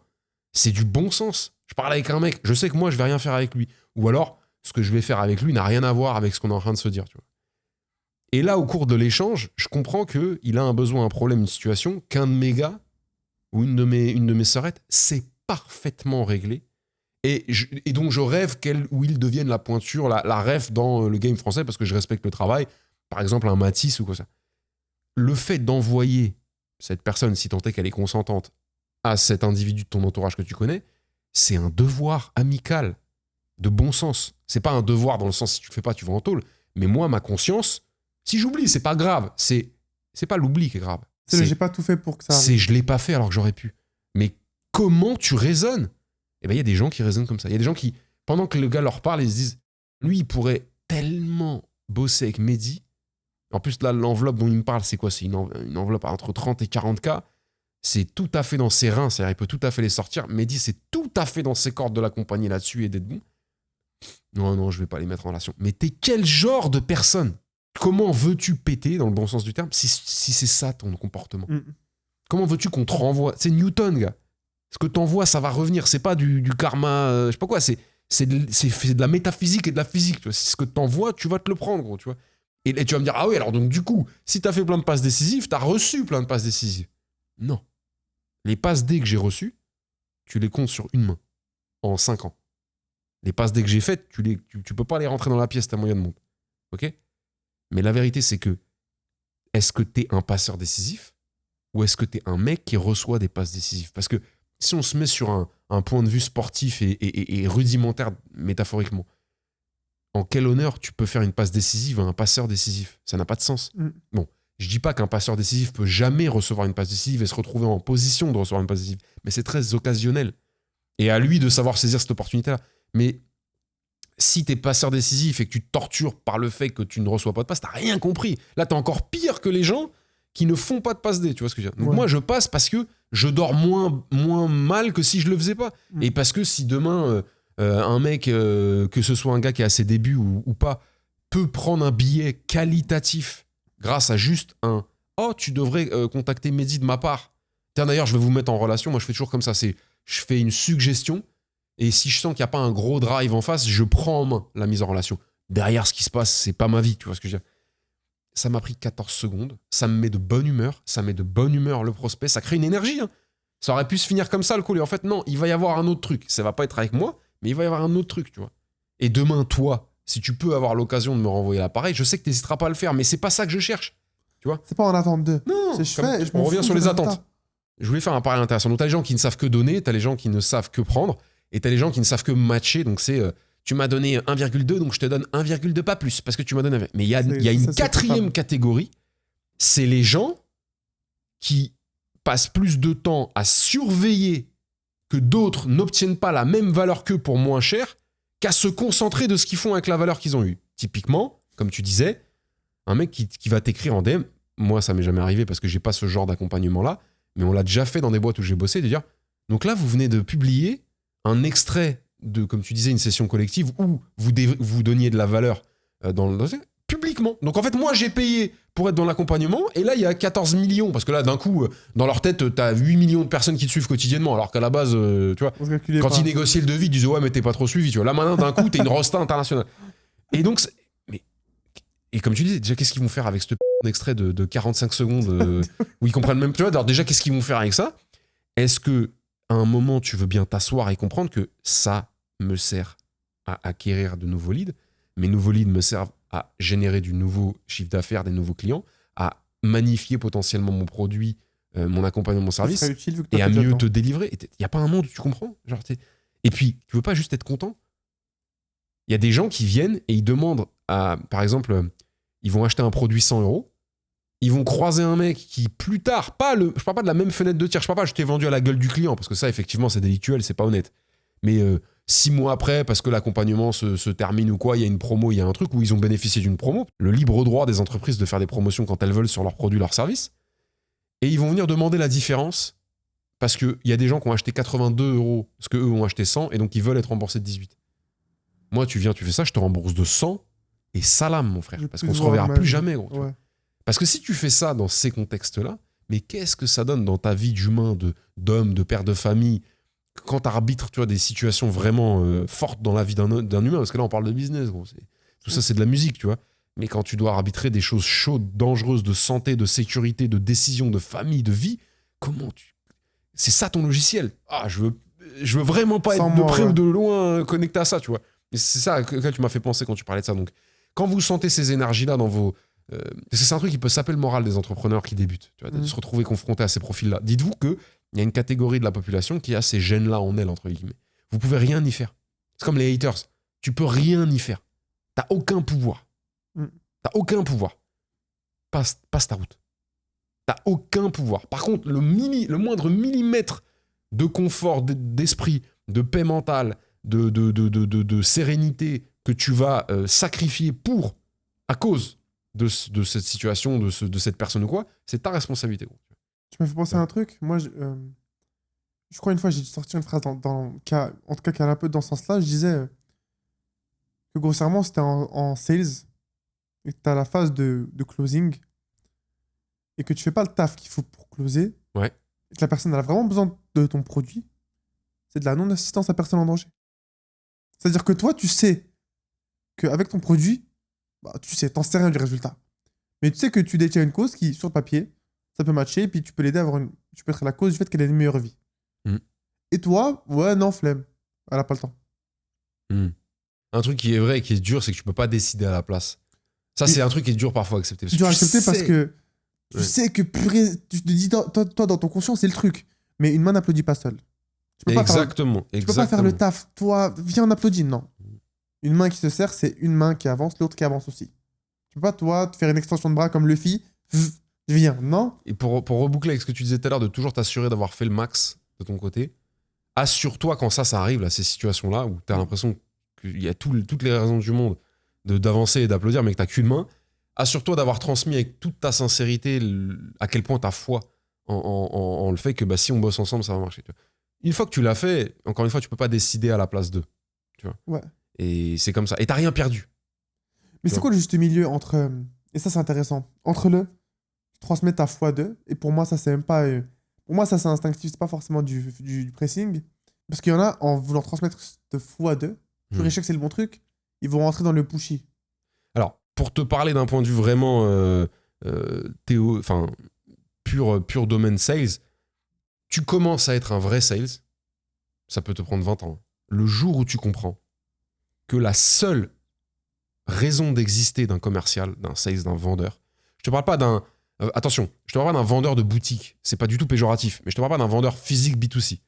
Lui, il n'est pas vendeur réellement. Enfin, il est vendeur, mais il est aussi Experience Success Manager. C'est-à-dire qu'il est là pour promoteur. t'accompagner dans ta visite du lieu, si possible dans un achat potentiel, mais c'est pas la même expérience. Le vendeur que tu rencontres, notamment dans le B2B, notamment français, notamment éventuellement tech, un peu startup et tout, il est là parce qu'il y a besoin qu'il soit là sur le chemin parce que tu peux pas avancer tout seul. Dans ce cas de figure-là précis, qui est quand même un gros volume, tu deviens un sales. Parce que ce que je veux dire, ça va peut-être faire tiquer des gens qui vont se dire « Ah merde, en fait, je suis pas encore sales. » T'es pas encore sales. Je le dis avec toute humilité parce que c'est ce qui m'est arrivé à moi. Tu deviens sales le jour où tu comprends que ton seul job en tant que commercial, c'est d'éclaircir la map de la décision. C'est pas de la fabriquer. C'est pas de la maquiller. C'est pas de la détourner, de la cacher, d'en coller des morceaux à des faux endroits. C'est de t'assurer qu'il n'y a aucun centimètre carré sur cette map qui n'est pas clair pour ton prospect. Mais c'est extrêmement dur. Contrairement à ce qu'on pense. Mais sauf que comme on passe beaucoup de temps à vouloir redessiner la map, ce que tu appelles du pressing, ce que tu appelles du marketing, ce que tu appelles de l'argumentation, ce que tu appelles du traitement d'objection, tout ça, ça n'existe pas, les gars. Tout ça, c'est dans vos têtes. Ce qui existe, c'est un prospect qui arrive avec une image floue qui rend impossible une décision saine qu'il a à prendre, qui se trouvait de bosser avec toi potentiellement, et qui ressort au bout de X calls ou de X minutes, peu importe que ce soit en un call, en deux, en trois, ça c'est vous qui gérez votre cycle, avec une map dégagée, propre, nette et qui correspond à la réalité. Okay, parce que des fois, le mec, il arrive avec une map qui est assez dégagée. Moi, j'ai vendu des logiciels très complexes sur la psychométrie, le recrutement, etc. Les mecs, ils arrivaient en pensant avoir compris, et c'était pas de leur faute, ils n'avaient rien compris. Il fallait reprendre des bases. C'est très dangereux de faire ça. C'est très risqué parce que Ça le reset. mec peut décrocher, trop ressentir l'évangélisation que tu fais. C'est le côté attends, mec, il te manque des notions que je vais essayer de t'apporter, mais sans te froisser. Tu as le côté égo. Alors, des fois, tu tombes sur des mecs qui adorent ça, mais il y a des mecs qui ils ont travaillé avant de venir te voir, toi, en rendez-vous commercial. Et là, tu leur dis alors, c'est tout sauf ça. Ils peuvent mal le prendre. Alors, c'est à toi d'être bon, diplomatique, etc. Mais la vente, c'est nettoyer une carte décisionnelle et aider le prospect à prendre cette décision sans lui mettre de pression, mais si possible, en dégageant tout votre capital de sympathie, de confiance possible, réel. Donc, ce que je veux dire, c'est que c'est pas un job technique, la vente, c'est un job d'humain. C'est pour ça que, oui, une énorme partie du métier de sales va être remplacée. Remplacée, c'est pas le terme, mais qui va être IAisée, entre guillemets. Mais il n'y aura jamais de boîte qui aura une équipe de commerciaux 100% IA. Ce ne sera pas des commerciaux, tu vois. Le commercial, c'est celui qui prend en compte l'humain en face pour s'assurer que la compréhension du gars qui doit prendre la décision est la bonne pour prendre la bonne décision. Le jour où tu comprends que ton taf, c'est de nettoyer des cartes sales, floues, mal faites, et rien d'autre, c'est hyper contre-intuitif. T'as l'impression que tu t'enlèves les mains de la manette ou du guidon. Tu dis, ouais, mais Si je mets pas la pression, ça closera pas. Oui, tu vas vivre un temps de secousse entre les deux si tu fais ton serment d'honnêteté sales. Il faudrait lui trouver un petit nom. Il y a les médecins, ils ont Hippocrate, les machins. Il y a un serment sales qui devrait être prêté. Tu vois, je dédie ma vie à juste éclaircir les cartes décisionnelles de mes prospects, que ce soit dans tel job, dans telle boîte, et jamais à essayer de forcer leur décision. Parce que tu forces pas la décision que quand tu forces le mec à prendre la décision que tu veux. Tu forces aussi la décision quand tu dis pas exactement la vérité, quand tu oublies d'éclaircir un point, quand tu n'appuies pas à un endroit où il faut appuyer pour s'assurer qu'il n'y ait pas une alerte qui pop du côté du prospect. Tu vois. Parce que derrière tout ce que tu génères, c'est comme les attentes qui ne sont pas honorées. Tu génères de la déception, tu génères de la méfiance, tu dégrades aussi la réputation du métier, de ta boîte. Faut que tu dises que si t'es sales et que c'est pas ta boîte, il y a un mec ou une nana qui s'est levé très tôt pour se faire mal pour monter cette boîte. Fais pas de la merde. Après, si c'est lui qui te demande, c'est autre chose. Mais n'abîme pas un vaisseau que tu n'as pas construit. Tu vois. Ouais, 100%. Voilà. Le sales, il sait qu'il fait rien au prospect. Il lui fait rien. Il fait quelque chose devant le prospect. Le prospect, il adhère pas. C'est pas le problème du sales. Le problème du sales, c'est le problème de l'humoriste. Tu dois faire ton meilleur spectacle tous les jours, même si c'est le 150e de l'année. C'est ton job. Le reste ne t'appartient pas. Le public de Limoges n'a pas compris ta 3e vanne du 2e acte. C'est pas ton problème, quoi. À l'instant T, ton problème, c'est d'avoir fait la meilleure presta possible. Ouais. Voilà. Moi, une fois, je me rappelle à l'époque, dans mes débuts, Ouais. je crois que c'est un prospect. Je sais pas si vous aussi vous avez ça dans le B2B. Moi, j'ai fait énormément quand j'étais sales chez Marvin, j'ai fait du B2B. Nice. Mais Okay. c'était. T'es resté longtemps chez lui? Je suis resté, je dirais, moins de 6 mois. Ok. Donc pas très longtemps. Et à l'époque, je me rappelle qu'on devait closer. On avait une liste de leads et à un moment, je sais qu'on devait closer l'event pour Oussama en Belgique. Je sais pas si tu te rappelles. Pour Oussama, il avait fait une conf Ouais. en Belgique Peut-être, ouais. avec Marvin, donc grossièrement. Ah, je savais pas. Ok, oui, j'ai plus de Il souvenirs. fallait Ok. qu'on close et purée, c'était une de mes premières expériences. C'était ma première expérience. Ok. Sales physique où en gros, on avait tous les t-shirts ultra. Et bon, il finit la conf. Ouais, mais qu'on les t-shirts noirs là-bas, bon, c'est eux qui vont vous closer. Et du coup, t'es en mode. En fait, quand tu parles à quelqu'un, t'es rodé. Ouais. Et ces jours-là où purée, d'un côté, t'es obligé de t'identifier parce que c'est n'importe quel mec qui va venir vendre un scam aux gens qui étaient là, tu vois. Mais c'était une des premières fois où vraiment, closer en physique, tu vois que ça se joue à l'humain. Parce que moi, avant ça, j'avais closé que du digital, Ouais. que depuis chez moi. J'avais jamais rien fait. Et là, quand t'arrives sur le truc, en plus, tu dois closer de la billetterie, parce qu'en fait, je crois qu'il y avait plusieurs tickets, tu vois. Il y avait un truc pour avoir le repas avec Ous, enfin, pour pouvoir manger avec Ous, etc. Ah oui, etc., ok. tu Il y avait de l'upsell. Ouais, il y avait de l'upsell là. Et t'avais le truc final à l'époque, c'était, je crois, le mastermind à 25K. Mhm. Et quand t'arrives là en physique en B2B, tu te dis, ah ouais, si t'es dans le pushy et que en plus t'as que des gens aware, ça passera jamais. Ouais. Des gens en plus, ils savent que t'es sales, ils savent ton taf, et il y en a, ils étaient à ta place. Hmm. T'es mort en fait, si t'es pas dans la sincérité, dans l'honnêteté. Et moi, je me rappelle avoir eu des discussions à mes débuts, donc c'était bien avant ça. Pas très loin de ça en tout cas. Je crois que c'est un prospect vraiment, c'était the truc, ça aurait pu vraiment l'aider. Et moi, au bout d'un moment, je pose la question. Donc, est-ce que tu me confirmes que. En fait, j'étais en train de l'exprimer, ok, tu me confirmes qu'entre guillemets, tu sais A, B, C, D, E, F, G, donc la carte elle est clean, Hmm. que tout est bon, mais que toi tu veux pas, ou que tu peux pas. Enfin, du moment où j'ai le oui, c'est bon, mon taf, je l'ai fait. Ouais, tu renonces. Tu sais, genre, t'as vu la renonces. map, je ne sers à rien. Si En t'as fait, vu la c'est map, ça, je ne c'est ferai rien. exactement ça. C'est tout est ouvert, oui. Tout est ouvert, de ton côté comme du mien, oui. Mais on va quand même pas y aller. Non, on va pas y aller. Est-ce que tu peux m'expliquer pourquoi? Est-ce que tu as les mots? Oui, non, peu importe quels mots ce sont. Fin, t'as fait le job. Le gars te dit qu'il refuse. Qu'est-ce que tu vas faire? Tu vas le menacer? Le mec te dit qu'il est pas cohérent. Il te le dit lui-même. Ouais, Et d'ailleurs, prenez jamais un non dans la situation pour quelque chose de définitif. Il y a beaucoup de gens qui maturent leurs décisions, surtout en France. Tu vois. 100%. Alors après, si vous êtes dans des rythmes de closing où on vous dit, de toute façon, le mec, s'il ne close pas en 2 jours, vous lâchez, ça peut arriver dans des trucs où il y a beaucoup de volume. Dans le B2B, on est très patient. Il y a des cycles de vente, c'est 1 an. Tu vois. Vous semez des graines et vous construisez de la confiance. C'est votre job. Si le mec, il a douté pendant le call, si le mec, il a pas compris ce que vous lui avez dit dans le call, oubliez que vous faites du bon taf. Vous faites pas du bon taf. Et moi, je l'ai vécu pour te dire ce que tu dis là, j'ai une anecdote. Et je pense qu'on va peut-être conclure sur ça. Ouais, parce que là, on a déjà mordu un peu, mais. Ouais. C'est une chill, fois, je fais un call to action, et genre, je propose un truc, tu sais, comme ça. Une immersion à Courchevel, un truc comme ça. Ouais. Du coup, bon, ceux qui veulent, vous commentez ski à ma story. C'est pas mal. Zéro blague. Et j'ai un mort de réponse. T'es en mode, ah ouais, dinguerie. Et je prends les candidatures et tout, et puis il y a quelques mecs qui sont chauds et tout. Et que là, je m'étais vraiment pas pris la tête. Je dis le tarot à l'écrit. Et un mec qui était vraiment OP. Et je l'ai en call. Et je sais pas si tu vois le genre de mec très jeune, beaucoup de capacités, Gros potentiel. gros potentiel. Et moi, à la base, cette immersion-là, c'était un truc d'écouter les gars. Venez, on passe du bon temps et en même temps, on fait un peu de closing, quoi. Vraiment de la transmission, de savoir, d'échange d'expérience et tout. Et lui, vraiment, et à l'époque, je crois, le truc, j'allais le faire payer, c'était genre 4K. Alors, tout frais payé, tu payes rien du tout. Et lui, il me parle du fait qu'il avait déjà eu, je crois, un sort de produit avant, qu'il a eu un sort de burn-out, qu'il a arrêté et tout. Et je lui dis sincèrement, me donne pas ton argent. Il voulait, c'est pas genre, c'est là, c'est en mode de comment je te paye. Il était prêt à payer. Je dis non. En fait, là, je me sens. Et c'est un droit, tu veux, je te donne. C'est un. Je t'ai pas volé, tu as voulu, je t'ai exposé ABCD, toi tu veux ABCD. Et en fait, je pense que je préfère beaucoup plus d'argent autrement.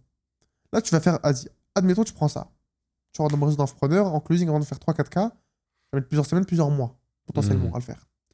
Là, toi, tu as X savoir, tu as X choses, bah, paye telle agence de market, mets tant de budget, tu crois faire beaucoup plus rapidement. Et moi, je prends, tu vois. C'est ça, hein. Et à l'époque, moi, je prenais une affiliation à 250 balles, tu vois, théoriquement, genre. Non, mais au moins, t'as pris un petit truc, mais tu lui as donné ce dont il avait besoin, pas ce qui t'arrangeait toi. Exactement. Voilà. C'est ça l'honnêteté, parce la que moi, je transparence. le voyais en plus de ça, et en plus, le mec, il me disait que ça faisait. Il me suivait depuis mes débuts. Donc ça faisait long, ça fait t'imagines, ça fait peut-être depuis 2023, peut-être que le game me suivait. Il me suivait depuis longtemps. Et t'imagines tout ce. J'aurais pas cassé son trust en lui vendant parce que c'est ce qu'il voulait. Oui, non. Mais moi, Mais là, t'en as encore plus gagné. je me serais dit, ça. En fait, parce que c'est bien facile de parler d'anti-vente dans les vidéos. Quand t'as besoin d'argent et que la quiche elle est là, c'est là qu'on voit qui est qui. Ouais, c'est là où on voit les vrais droits. Non, mais t'as raison. C'est là où on voit les gens qui sont droits. C'est facile d'être un lion quand il y a que des moutons, en fait. Ouais, bien sûr. C'est facile d'être honnête quand il n'y a aucune raison d'être malhonnête, bien sûr. Non, mais c'est clair. Et c'est facile d'être dur quand il n'y a que des faibles. Mais quand il y a d'autres durs, c'est ça qu'on voit qui est qui. Ouais. Mais il faudra qu'on. Ouais. Et le pire, c'est que quelques temps après, il me dit ouais, écoute, déjà il avait 3 pressés le geste et tout. Et plus tard, il est revenu prendre une presta. Ouais. Tu vois. Et en plus de ça, moi derrière, bah, t'as un sort de truc de ok, t'as fait une passe D à une agence market, donc eux trop contents. Eux ils sont en mode pas redevable, parce que c'est pas ce que tu veux créer, c'est pas du tout ce que tu veux créer. C'est que moi à ce moment-là, j'étais certain que eux, en tout cas j'avais une grosse certitude sur le fait que c'était la bonne solution pour lui, pour qu'il aide à faire de l'argent, tu vois. En fait, derrière, tu crées que de la trust. Parce que demain, on parle de bah oui, bah lui, il aurait pu prendre le sou, il l'a pas pris. Et c'est vrai. Ce qui est frustrant, c'est de se dire qu'on en fait un épisode de 4 heures. Mais on va en refaire, j'ai l'impression que ça va être inévitable. Grave. Ça va je pense qu'il faut faire ouvrir une série là-dessus. En tout cas, là, on était un peu en roue libre. Peut-être les prochains épisodes, on essaiera d'être. Enfin, c'est ton truc, c'est toi qui dirige. Non, bien sûr. Après, c'était ce qu'on avait prévu de base. D'envoyer le plus. Ouais, d'envoyer le plus de. Mais on est tous les deux des bavards. On est des bavards passionnés, donc d'envoyer peut-être un peu plus de valeur pure vente si c'est quelque chose que 100%. Toi tu. Bah, en plus, à la base, c'est ce qu'on voulait faire. Il y a moi qui arrive en retard, bonus. Derrière, on parle beaucoup et on part dans des digressions, mais. Ça part en rugby. C'est trop dur de les cut parce qu'on est dedans. Ouais, mais ça fait plaisir. Ça fait plaisir. Et voilà, donc encore merci à toi. Merci de m'avoir reçu, Mehdi, avec grand plaisir. Au plaisir, et puis on se dit à la prochaine. On se revoit vite. Ciao tout le monde.